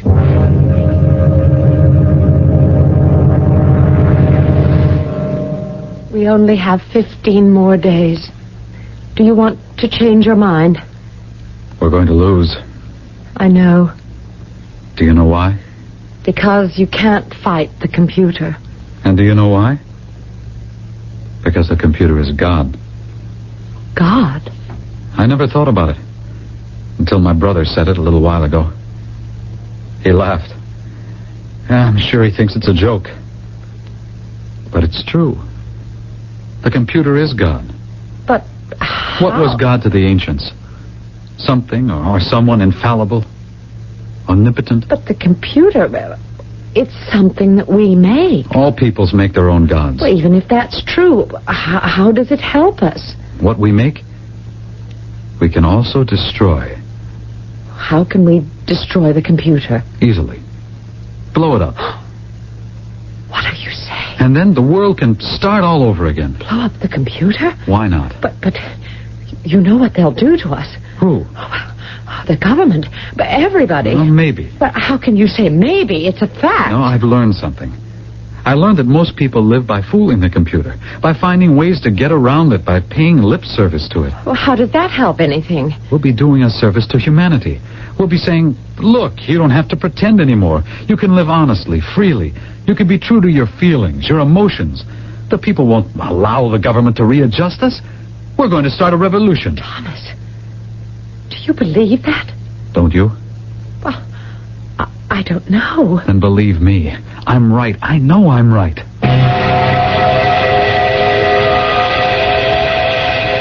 Suppose there are guards. Guards?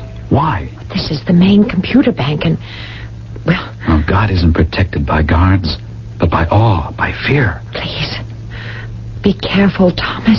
Oh, don't worry. This is a very stable explosive. It can't go off until we're ready. Now, it's through that door. But what if it's locked? Why should it be locked? We're going to do it. We're actually going to do it. I can hardly believe it. Here. See? It's open. Look. Yes. Look. All those banks and banks and rows of computers. That's God. That's God deciding on the movement of everybody in the entire world. That's God controlling every thought, every act. Well, we're going to get rid of that idea. And we're going to think and act for ourselves. Thomas. What is it? I was just wondering... If you're starting to doubt, you can get out of it now. No. I'm only wondering if people will really want to think and act for themselves. Or do they want it all decided for them? I am the captain of my soul. I am the master of my fate. But Thomas, that's just poetry. Just poetry? Isn't poetry something to live by? Yes. Oh, yes, I'm sorry. I'm sorry I ever doubted. Are you sure? Yes. Let's do it. Now we have to wire each row of these... Oh! What's that, Thomas? Intruders! Intruders! All guards! Personnel! Move at once!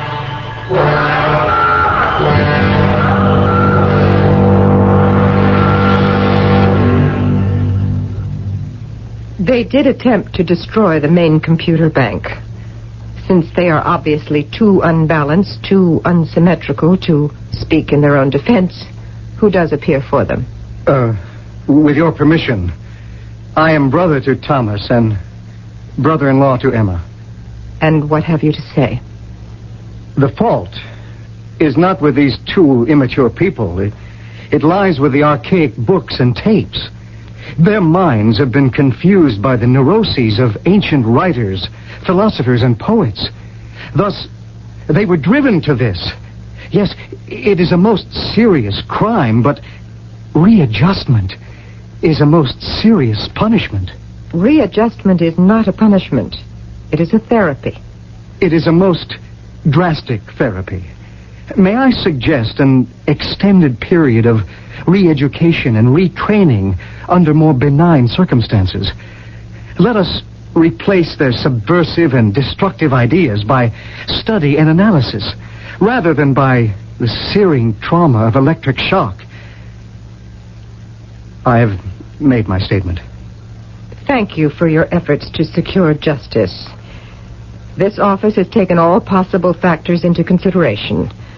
A study of both the accused reveals that there is no hope in milder attempts to balance. The asymmetry is so pronounced that it may only be corrected by total readjustment. No!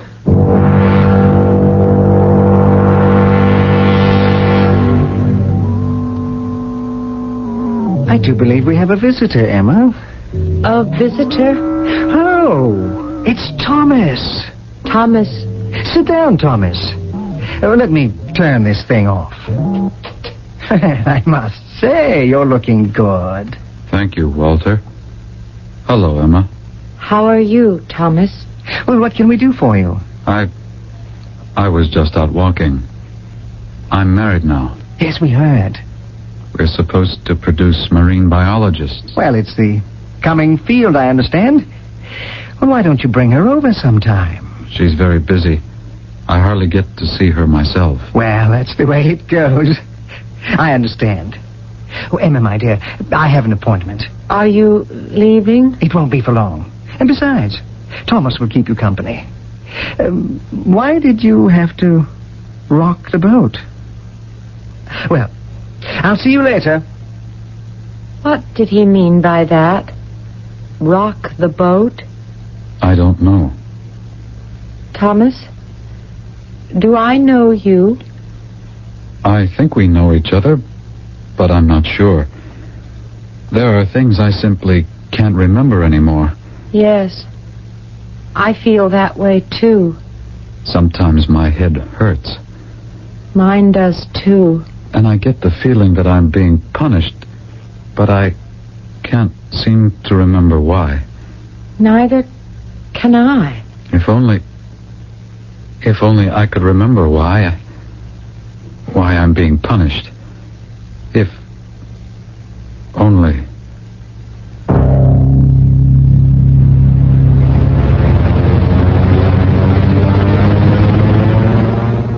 And yet, in a way, he's lucky. In many societies, his crime would have received a far more drastic punishment. The moral of our story? We hesitate to offer one. Except, perhaps, that if you want to save the world, you'd better make sure that the world thinks it's in danger to begin with. I shall return shortly.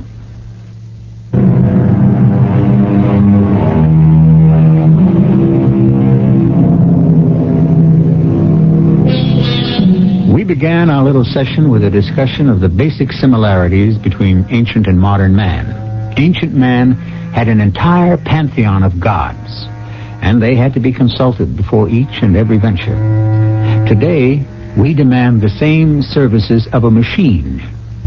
Feed in the facts, factor in the data. The ancients waited for the verdict of the oracle at Delphi, who was the priestess of Apollo. We wait for the verdict of the computer, I wonder which, in the long run, has proved more reliable. Our cast included Lloyd Battista, Patricia Elliott, Terry Keane, and Bob Caliban. The entire production was under the direction of Hyman Brown. And now, a preview of our next tale. Why would she have amnesia? Well, because... She's an athlete in training. She's in perfect health. Well, then she was kidnapped. How? Right off the street to Delaware Avenue? They could have overpowered her, forced her into a car. She wouldn't go quietly. She seems a big, strong girl. Don't say it like that. You make her sound ungainly.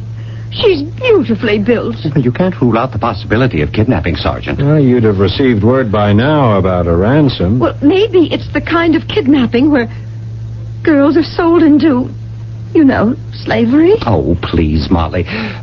Sergeant, we're desperate. Yes, I understand. I just wish you knew a little more about her. Oh, Sergeant, find her. Please. She's our little girl. And we love her. This is E.G. Marshall inviting you to return to our Mystery Theater for another adventure in the macabre.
Country's bicentennial spirit is alive in neighborhoods all over America. I'm John Warner, administrator of the nation's bicentennial. Today, millions of Americans are involved in bicentennial programs and events. 1 year ago, there were just 2,000 bicentennial communities. Today, we are approaching 10,000. 1 year ago, the Bicentennial Administration had listed only 5,000 projects and events. Today, the list is approaching 50,000. Are you a part of it? Do you want to learn more about your bicentennial? Then subscribe to the Bicentennial Times. It's free. It's the national bicentennial newspaper. It tells who, what, when, where, and how about our 200th anniversary celebration. To receive your free copy, write to me, John Warner, Bicentennial Times, Box 1976, Washington, D.C., 20276. It's free. Join us. WFAA, Dallas, Fort Worth. The CBS Radio Mystery Theater presents...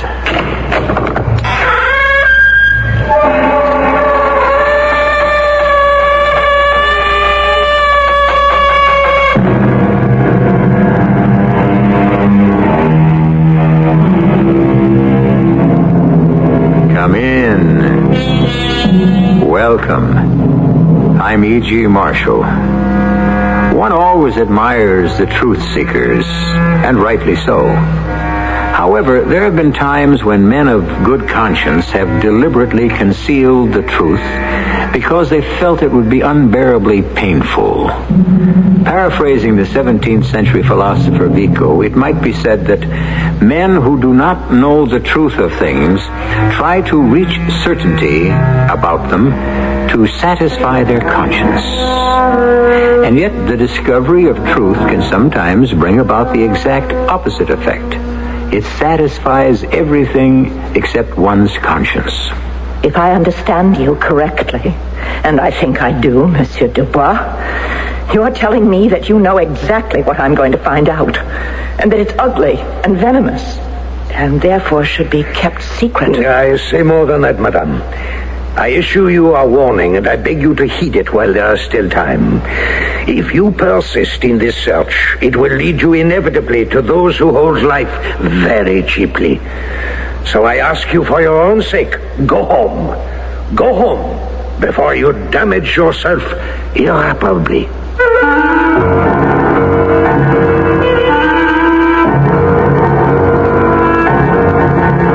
Our mystery drama, Sleeping Dogs, was written especially for the Mystery Theater by Murray Burnett and stars Marion Seldes. It is sponsored in part by Sign-Off, the Sinus Medicines, and Buick Motor Division.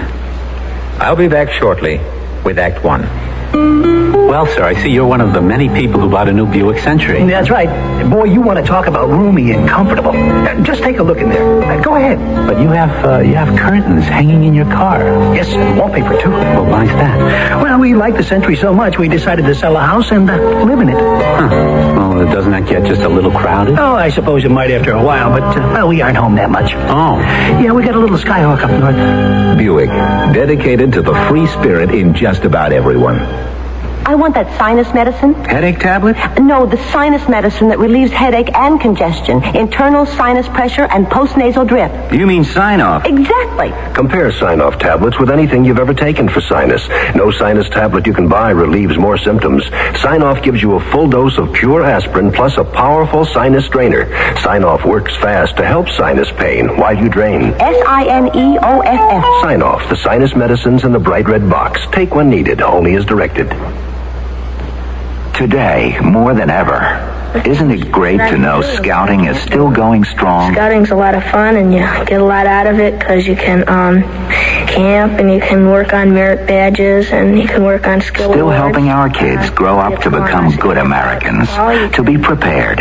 You might even be able to work to Eagle Scout, and it helps you a lot when you grow up, and it's a lot of fun because you get to do lots of things. Yes, thanks to the United Way and people everywhere, scouting is still teaching honesty, self-reliance, respect. All the ideals worth believing in, ideals worth supporting. Well, this way you get to camp out in the woods, and you get to cook your own food and find out what it's like to just be out in the wilderness seeing how you can do. Get behind scouting. Become a sustaining member. Call the Boy Scouts of America, listed in your phone book, and make a contribution. Let's keep scouting going stronger than ever. Get him to join, and then he can get another friend to join, and pretty soon everyone will be in scouting.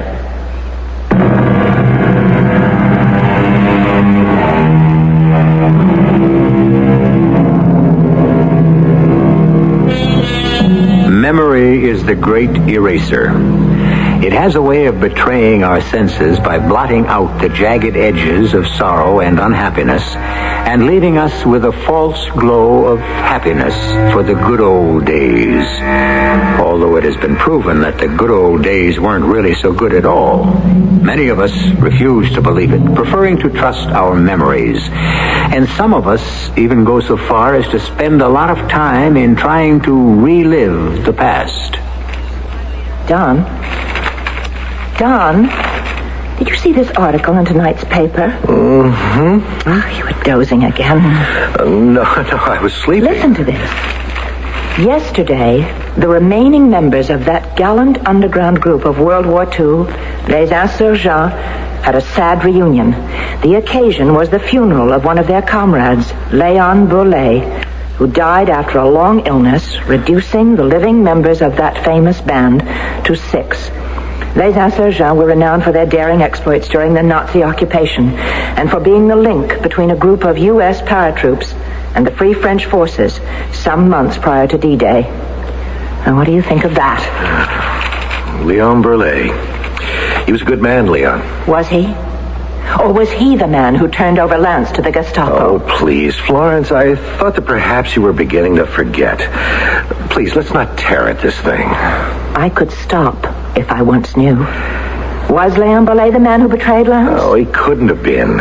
You sound so infuriatingly certain about who it could not have been, and so eternally vague about who it really was. I happen to know that Leon was operating in the south of France at the time Lance was dropped, and I doubt if they ever met. But you don't happen to know who turned Lance over to the Nazis? No, I don't. I'm no longer going to accept that answer, Don. Florence, we've been through this so many times, and so uselessly.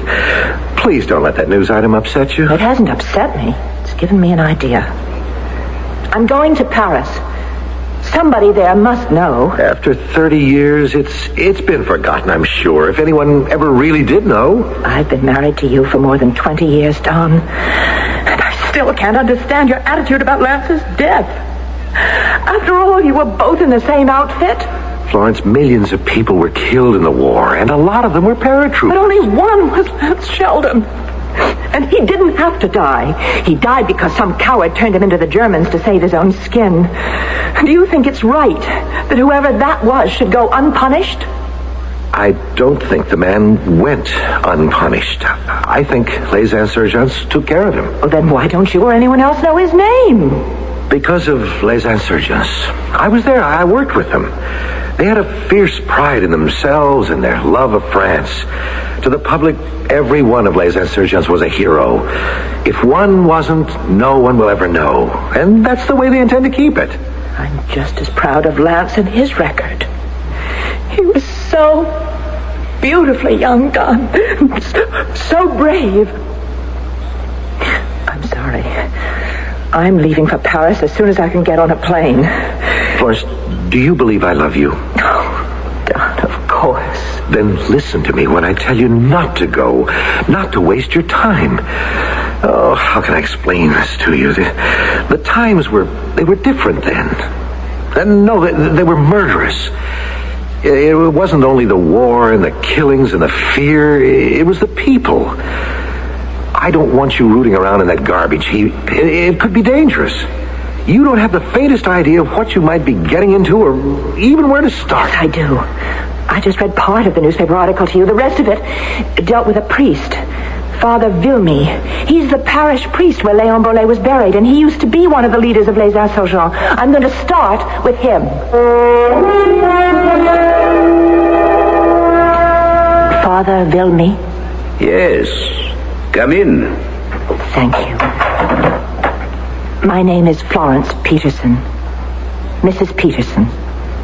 Yes, madame? I read about you in the paper in America. About Les Insurgents. Yes, and... This is my second marriage. My first husband was Lance Sheldon. I've come a long way to get an answer to something that's been bothering me all these years. If I can help you in any way... I want the name of the man who betrayed my husband. I'm sorry, Madame Peterson, but I do not have the information you seek. Well, I find that strange, Father. You must admit, you were one of the leaders of Les Insurgents. You knew Lance. And yet, you don't know the name of the member of your group who betrayed him? You are a good woman, Madame Peterson. I am aware of your feelings, but you are completely unaware of the way a well-organized underground works. If it is to survive, it had better see that all of its members know as little as possible about everyone else. But you knew Lance. I did. I had been chosen as the contact for Lance and others. Well, can't you try to recall something that happened? Something that... It is a long time ago, Madame. It is the dead past. Let it remain dead. Don said it would be like this. Don? My husband, Don Peterson. He said you'd be hiding behind some silly sense of keeping the memory of Les Insurgents bright and shiny. That you didn't care about punishing the traitor. He's a wise man. Why didn't you heed what he said? Your first husband is dead. If you will forgive me, you are living with a memory. It is best you forget it. You and Les Insurgents are also living with memories. If you're entitled to them, then I'm determined to have mine whole and complete, the way you want yours.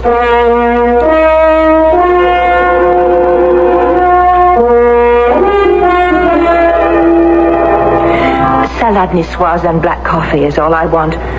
No wine, thank you. No wine? But Madame, in Paris, that's unthinkable. Thank you. I don't want either wine or your company. Yeah, but I think you do, Madame. You are Madame Florence Peterson, are you not? Yes, I am, but... Paul Dubois, you left a message for me. Oh, for you to telephone. You must forgive me, but I hardly expected you'd come here. Such a cryptic message, Madame. If you are interested in the history of Les Insurgents, call Madame Peterson at the Versailles. I say to myself, Paul, be careful. How does this lady know about you and Les Insurgents? Perhaps it would be wise to find her personally and take her by surprise. And voila, I'm here. I am no longer afraid. What were you afraid of? Who knows? Ghosts, Madame. Evil shadows of the ugly past. A stirring of old cautions. I do not know if you would understand. Of course I do. You will be so kind as to tell me how you knew about me and Les Insurgents. I read it in the newspaper. You were one of the men who attended the funeral of Léon Bollet. Ah, and why should that have interested you? Before I married Donald Peterson, I was married to Lance Sheldon. So? And now you come here to Paris to ask me for what? The truth. But you have come to precisely the wrong person. Ask anyone and he will tell you that Paul Dubois is a tremendous liar. The truth is not in him. Please, this is important to me. Don't play the clown. You see, I know better.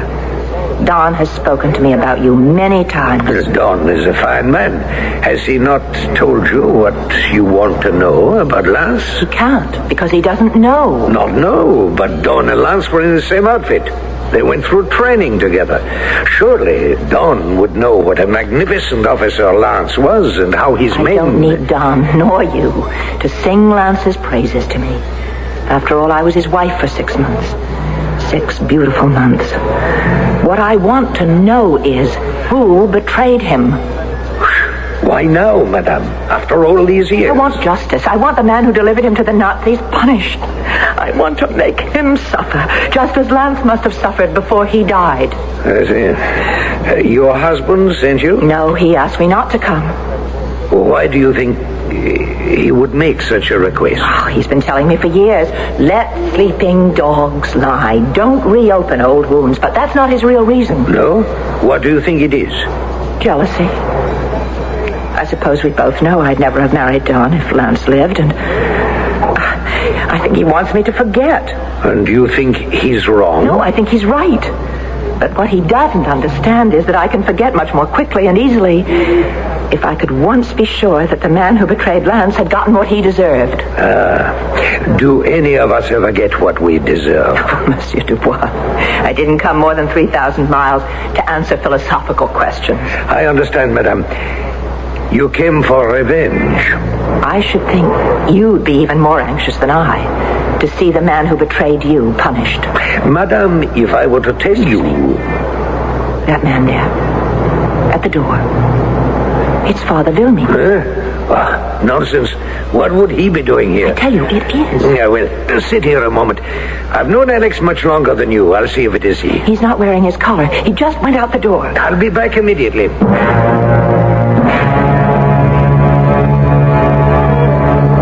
Well, what did he say? Where is he? I imagine where he should be, at his parish. You're telling me that I didn't see Father Vilmy? Madame, I searched the corridor and the lobby. Alex was not there. Why are you lying to me? I'm sure I saw him. Please forget what you think you saw. You want to know why Les Insurgents should not be as anxious as you to see the betrayer punished. Remember? Yes. Well, the answer is very simple. Now, if I were to furnish you with a statement signed by our surviving members, swearing to their knowledge of the name of the betrayer, would that satisfy you? Would the statement include the name? No. Well, why not? Because it would serve no purpose. That's the only reason I'm here. Madame, Paris was a very different city under the occupation, a very different world. Values were different then. Not mine.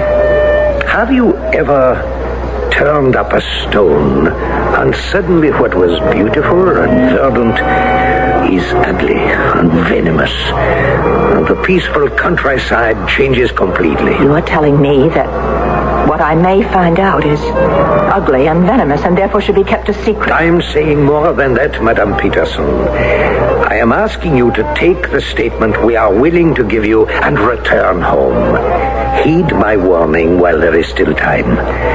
If you persist in this search, there is danger for you. You're threatening me. No. I am simply warning you that your search will inevitably lead you to some who held life very cheaply in those days. And they may easily revert to that old savage philosophy. I cannot be responsible for what may happen.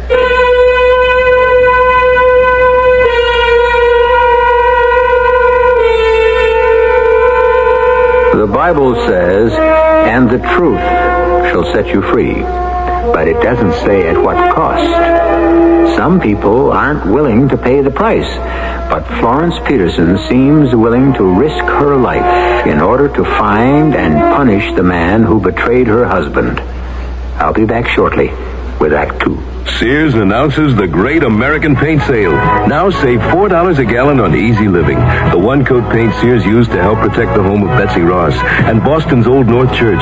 Now save on Easy Living, Sears' best flat finish latex. It covers walls and woodwork in one coat when applied according to label instructions. And later, when it counts, washes clean like enamel. Regularly $11.99, on sale now only $7.99. A $4 savings for great American homes like yours. Here we are talking with one of the thousands and thousands of people who bought a Buick this year. This is a Skylark, right? That's right. Pretty, huh? Indeed it is. You want to sit in it? I'll let you for $1.25. Do you charge to let people sit in your Skylark? Oh, this is a very nice car. Look, I figure when word gets out, people will be lined up for blocks. Hey, you want to honk the horn? Give me a dime. Listen, sir, Buick dealers let people do this for free. They do? Yeah. Well, I think they're missing a good bet. Buick, dedicated to the free spirit in just about everyone.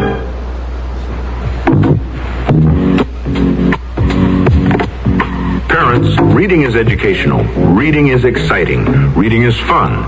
If you can read, you can help teach your child to read. Help your child create his own picture book. Join him or her in cutting out pictures you both like from magazines. Then paste the pictures on sheets of paper. Help arrange the pictures to form pages of different chapters. Some chapters might be called Daddy and Mommy, or things I like, or what I want to be, or places I'd like to go. More than just being fun, putting the pictures where they belong will be teaching your child to organize and classify information. Listen for other new approach method, Reading Hints to Parents, furnished as a public service announcement by this radio station. For further ways you can help your child, write the New Approach Method Incorporated, Post Office Box 1303, Trenton, New Jersey, 08607.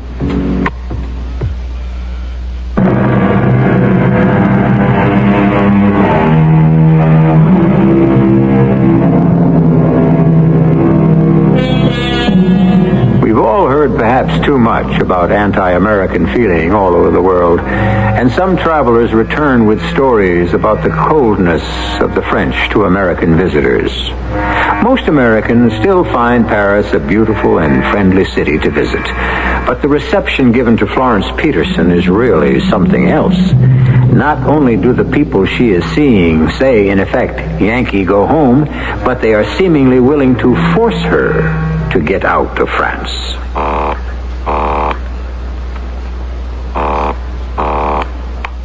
Hello? Monsieur Dubois, are you responsible for this note that was slipped under my door a few minutes ago? Who is this? Florence Peterson. I'm calling to tell you that I don't appreciate what you've done. I react very badly to threats. Slowly, madame, if you please. I don't know what you're talking about. But I'll read it to you. Madame, forget what you have come here for. If you are wise and concerned for your safety and sanity, you will be on a flight out of here tonight. Be wise and go. Signed, a friend of Les Insurgents. Madame, I know nothing about this. But if you will recall, I said it was dangerous for you to stay. That's why I telephoned you. As a member of Les Insurgents, I felt that you could possibly... I think we should meet. Only if you'll agree to help me. I know you can if you want to. Let me say that I will not be antagonistic. And you won't tell me to go home? That must be your decision. Let us say the Café de la Paix at 4 this afternoon.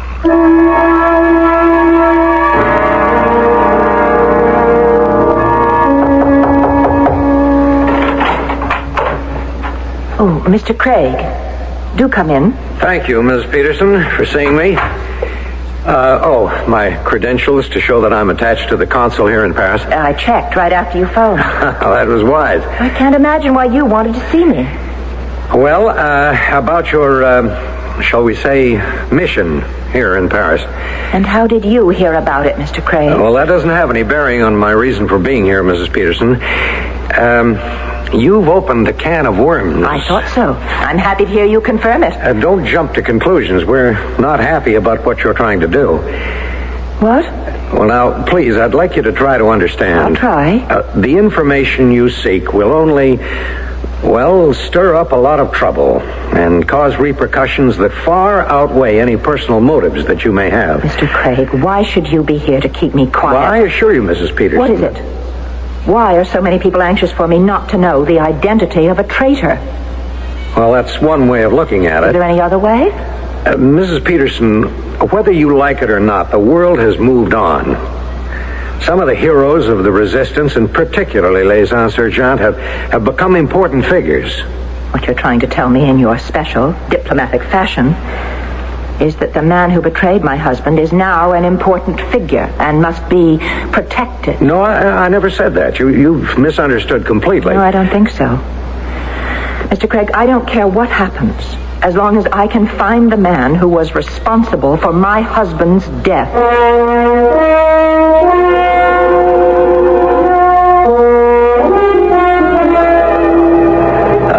Madame, you see, this time it is I who wait for you.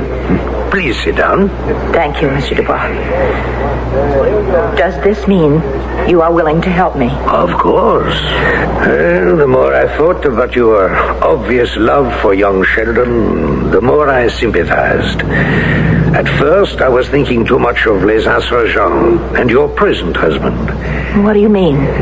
You told me that Don Peterson, who I also know, asked you not to undertake this. And you did, anyway. Then, indeed, it is apparent how much your first marriage meant to you. Yes, what you say is true. I can tell you, a stranger, that I loved Lance as I never could love Don. Oh, it's not that Don isn't... It's just that I remember Lance as sunlight and laughter, and Don is... Oh, Mr. Dubois, I respect Don. He's been good to me. Of course, you know how we met. No. He was chosen to tell me of Lance's death. I remember asking him at the time whether Lance's betrayer had been punished, and I think he said something to the effect that it had been done. I really don't remember. He was very kind, gentle. Yes? Maybe I haven't been the wife to him that I should be, but I do try, honestly try. But Lance is there somewhere in the back of my head. And also in your heart. Yes, I suppose so.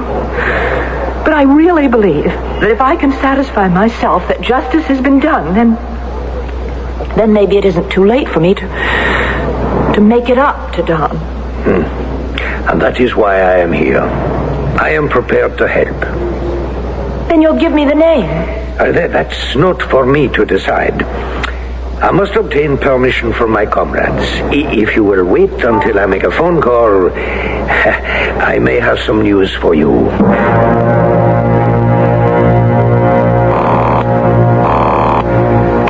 Yes? Poor Dubois here. You have spoken with her? I can only apologize. The identity of the man who gave Lance Sheldon away has become an idée fixe with her. I don't believe that there's any way in which she can be dissuaded. Well, we just have to let her go ahead and try to block her at every turn. I disagree. You must be protected at all costs. That is our prime objective. I suggest elimination. Absolutely not. You have not met the woman. I have. She will not rest. There is no reason for her to be removed, and I forbid it. There must be another way. Can you think of one, sir? What about Alex? Well, she started with him. She may have a reason to mistrust him. He is still a priest. Perhaps we can get him to help you prepare some kind of a charade. Something that would satisfy her and still conceal the truth. Everyone would be happy.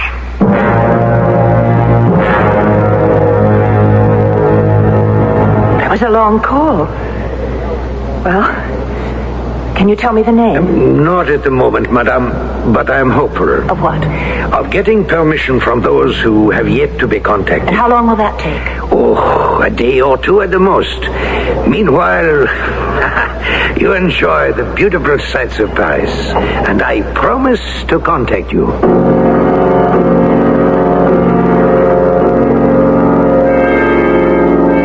Alex, a course of action has been suggested. One in which you can be of help. And that is? To give her an answer, to make her believe that her search has been successful. Can it be done? I think, with your help. And what would that consist of, Paul? Well, let's say a theatrical presentation. A recital of how angry we were when we discovered that we'd been betrayed. And how frightened, if we must be truthful. That too. And then we discovered the traitor, and we eliminated him. Lance Sheldon's death had been avenged by the death of the man who betrayed him, and Madame Peterson is happy. Do we have a name for the traitor, Paul? Any name will do. Any name in your graveyard. No. But it's foolproof, Alex. We'll tell her what she already half believes. That you couldn't give her the information before. You had to get permission from all the members of the group. I cannot use the church to buttress a lie. I will not be a party to it, Paul. The church doesn't enter into it. We are using Alex Vilmy, a former member of Les Insurgents, to protect our reputation. Alex Vilmy could have done it. Father Vilmy cannot and will not. Think of the peace that you will bring to this poor, tortured woman. I have spent time with her. She's sincere. She really must have this information. And you, think of the poor soul lying in his grave. The soul who never committed a murder, and whom I, a priest, now name as a killer. No, Paul. You cannot ask this of me. I do. In the name of Les Insurgents. In the name of every one of us who fought alongside you, Alex, and who died protecting you and me, I do ask it. And I refuse. In the name of the Lord.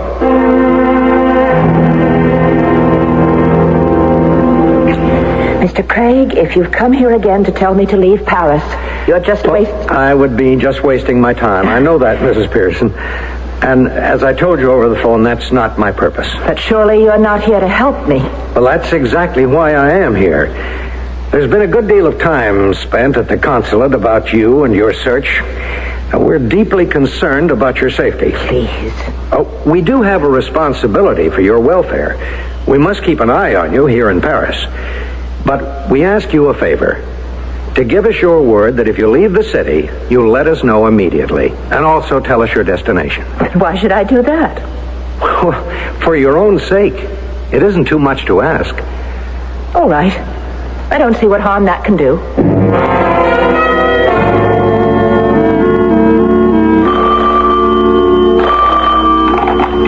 Hello? Madame, I have good news for you.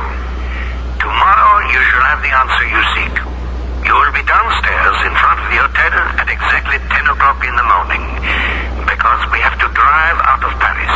Where are we going? I cannot tell you, but what does it matter?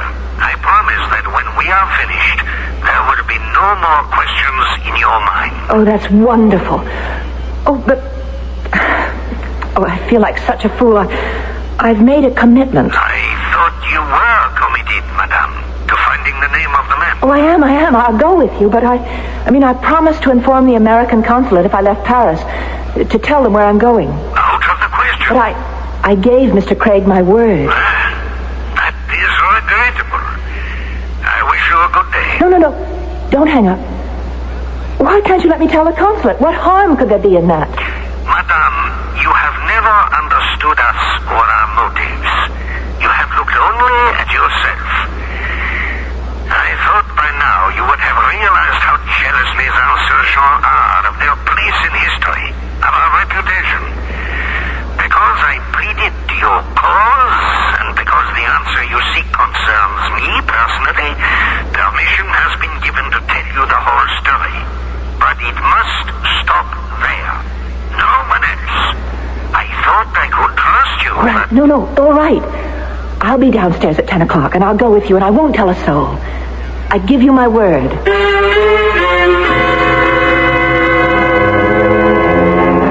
Fools rush in, of course.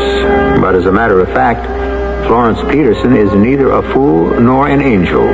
Just a haunted woman driven by a need to know the answer to a question that has nagged at her and almost destroyed her life. We'll be back with the answer she receives in just a few moments. Now, True Value hardware stores offer two remarkable power tools with no strings attached. Skill cordless drills. Hi, Pat Summerall to tell you about them. First, there's the Skill 3/8-inch cordless reversing drill and screwdriver. Its high torque and low RPM suits it for heavy-duty work. It reverses to remove screws or jammed drill bits. You can use it indoors or out, and it recharges overnight.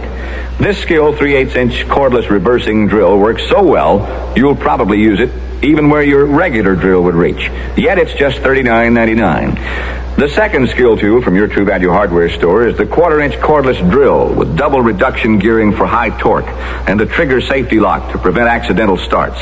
It's just $25.99. So get the power tools with no strings attached. Skill cordless tools. They're just a few of the many values at participating True Value hardware stores. By the way, tell them Pat Summerall sent you. From Maine to Mauna Loa, all across this great big land, there's a neighbor who is ready to lend a helping hand. When a hurricane is brewing, when an old man needs a friend, where there's suffering, where there's trouble, there's a friend you can depend on.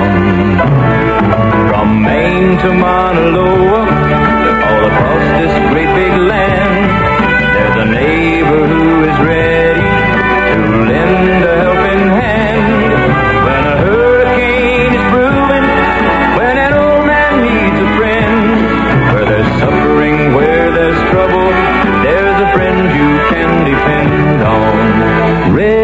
boss is the good neighbor is you.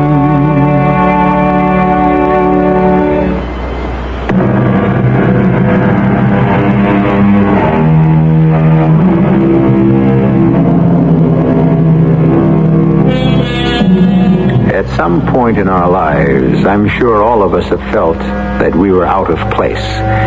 But I wonder how many of us have ever experienced the feeling of being out of time. That is to say, that your presence in that particular place was either too early or too late. That was exactly the feeling that Florence Peterson was experiencing as she sat beside Paul Dubois and felt him slow the pace of the speeding car. We're almost there, madame. Colombey les deux églises. Isn't this the town where General de Gaulle lived? And is buried, madame, as are some of his officers and brave men of the resistance. Right here, in this cemetery. If you please, madame. Thank you. Are you all right? Yes, I think so. I just feel frightened. Cemeteries affect some people that way. A reminder of our mortality. I'm all right now. Good. Here, we step off the path here.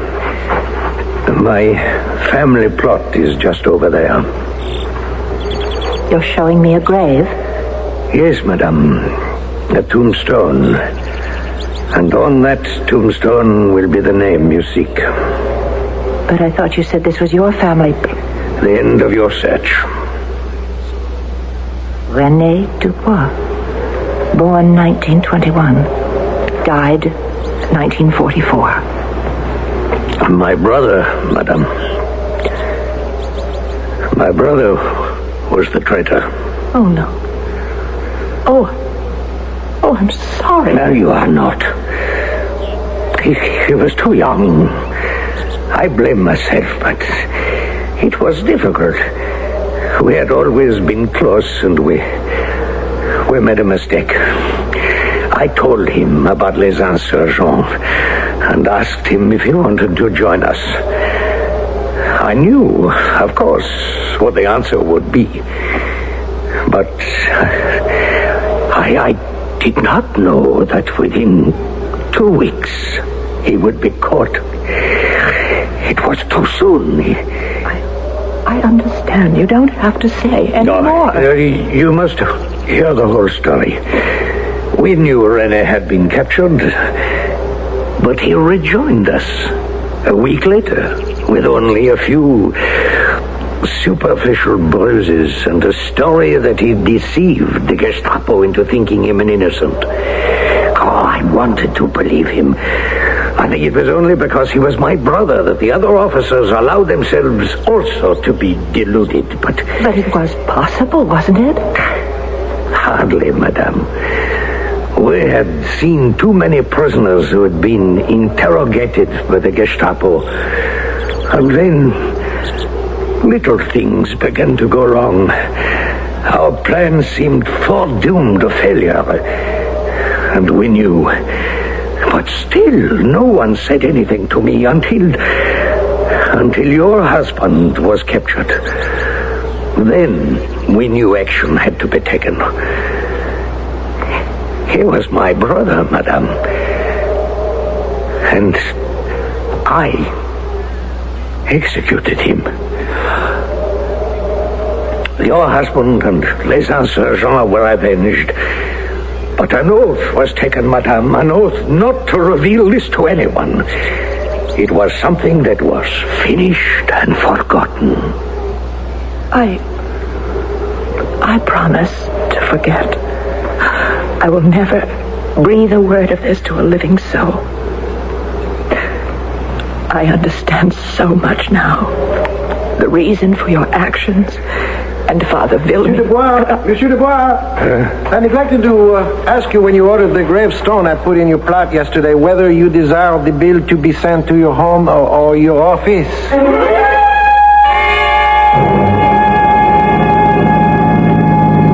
I I can understand your anger, madame. You are beneath contempt. I warned you, madame. I told you I was a liar, not to be trusted. A liar? What you've done to me is inhuman. What a fool I've been. You knew when you went through that utterly contrived story about your brother. I cried. Madame, I beg you to consider. Your pride has been hurt, nothing more. Oh, shut up. Very well. I shall resign myself to a long, silent drive back to Paris. Good. You can think of other ways in which to try and stop me while I try to find the truth. Because I want it now more than ever. Madame, I repeat the only word of truth I have spoken to you. For your own good, go home.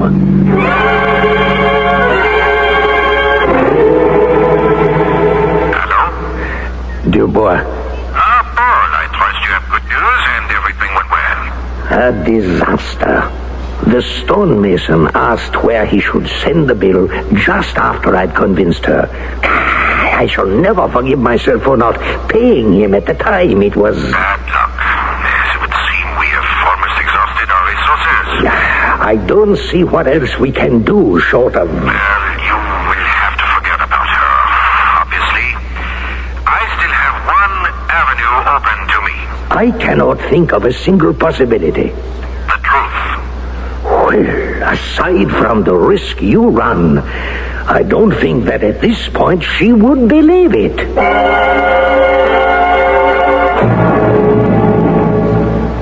Hello? Dawn. Oh, I'm so glad you're home. I know it's terribly expensive to call, but I must talk to you. I missed you. I missed you, too. Honestly, more than I thought I would. I need you, Dawn. Oh? What is it? Something new has come up. What is it? I have to go to Munich. Why? Why don't you take what is good advice and come on home? Oh, Don, please. Not you. Just let me read you this note I received. Go ahead. Madame, if you want the answer you have been seeking so avidly, go to Munich. You will find an Heinrich Rothman listed in the telephone directory. Call him. Identify yourself as having been sent from Paris by the Fox. 30-some-odd years ago, he was Colonel Rothman, head of the SS forces in Paris.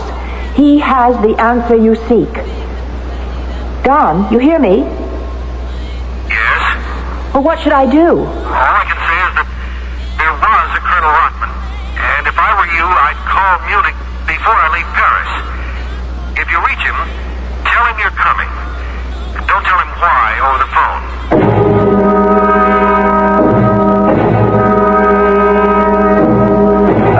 Frau Peterson, come in, come in. I fear the room is too warm, but in the remainder of my life I seek warmth. How do you come to know the Fox? My husband served with the resistance in France. You said your name is Peterson. Your husband was not French? My husband's name was Lance Sheldon. Captain Sheldon. And I want to know the name of the man who betrayed him. It's someone important, someone so important that no one will tell me. Frau Peterson, are you sure you want this information? I've come a long way to get it, Colonel Rothman. The name of the traitor was Sheldon. Captain Lance Sheldon of the United States Army. What? What are you saying? Your first husband, Frau Peterson, was the man who betrayed les insurgents. I don't believe you. Well, believe what you want. You came to me for an answer. I give it to you. A French farmer who had been cooperating with us saw your husband's parachute descent one night. He reported it to us, and we picked up Captain Sheldon. No. If you do not wish me to continue, I will stop. We will talk about other things. This can't be true. Lance would never... Captain Sheldon quickly saw the strengths of our position and the weakness of his, particularly after we introduced him to some prisoners we had interrogated. So he quickly agreed to work for us. He did fairly well, but did not, as I had hoped, get us the identity of the fox. Although it is of no importance to me today, I believe the fox executed Sheldon when they discovered he was our link to them. And if that is so, then there would be good reason not to tell you, no? It just can't be. This is another of their tricks. It's just another attempt to keep me from the truth. I won't fall for it. I won't allow them or you to blacken the name of my husband. Break my heart. Oh? You would perhaps like to see some photographs I have kept over the years. No, they don't interest me. Of course not. You're just another fool who does not want the truth, who wants to believe only what she... Good day, Frau Peterson. No. Wait. You do have some pictures. Be patient. While I wheel myself over to the desk, I will show you. Here. Wait. There is it. You see, Frau Peterson, when we enlisted the spy, we tried to make sure that he would not betray us, and so we took pictures like these. Careful. They are fragile after all these years, but you see, they clearly show Captain Sheldon in uniform, shall we say, fraternizing with me and some other members of the SS. There is your husband. There is your hero. Well, what a fool. She's fainted.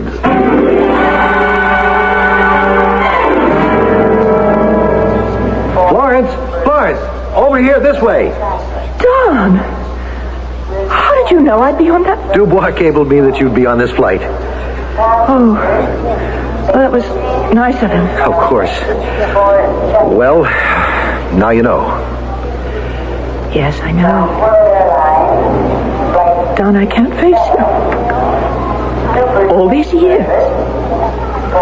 These long-wasted, bitter years. And you must have known and you couldn't tell me. Oh, I can't ever... How can I make them up to you? No need. Remember Browning's poem? Grow old along with me? Oh. The best is yet to be.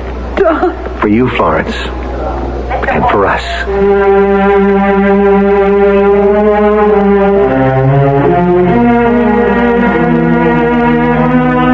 Most of us treasure our illusions. Indeed, some very great writers, Eugene O'Neill being one of them, felt strongly that once stripped of them, we wouldn't find life worth living. But there must be exceptions to every rule, and particularly one would feel when the bitter loss of illusions can also give you a reason for living. And Don Peterson had just given his wife the best reason in the world: love. I'll be back shortly. Allstate asks, do you own a small business? Go over these questions with your present group health and life insurance agent. If your agent doesn't say yes to every one, then talk to the Good Hands people. First question, does your present group plan cover all x-rays and lab tests other than in routine physical exams? If not, talk to the Good Hands people. Does your present group plan provide disability income protection to help replace your employees' paychecks and yours? If not, talk to the Good Hands people. You're in good hands with Allstate. See your Allstate agent to find out what an Allstate plan costs, what is and isn't covered, including benefit reductions and terms under which insurance continues in force. Allstate Insurance Companies, available in most states to businesses that qualify. Moving on with the Allied spirits, going to a brand new town. You're leaving the past miles behind you. With Allied van lines, you're homeward bound. Hello, tomorrow, I'm on my way. I know you're gonna bring a brighter day. I've got the Allied spirit.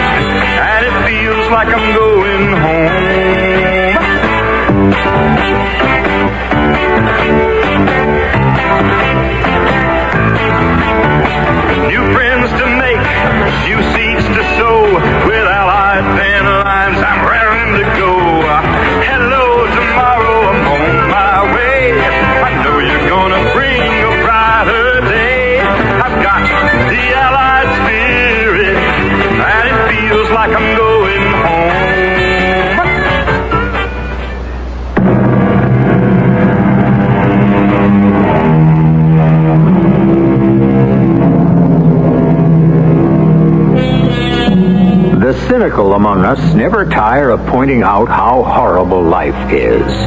English poet A.E. Housman wrote that the two traits of man are to stand up and walk the treadmill, or to lie flat, know nothing, and be still.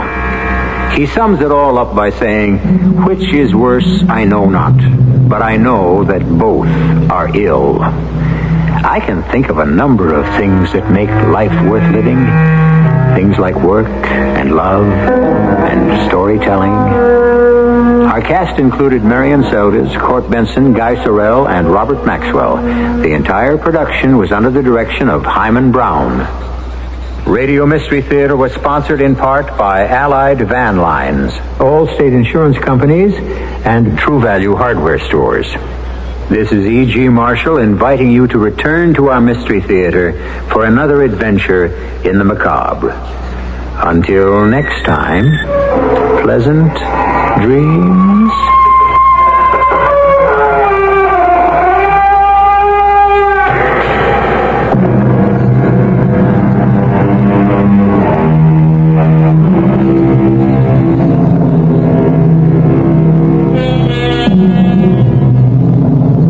Cost Americans billions of dollars each and every year.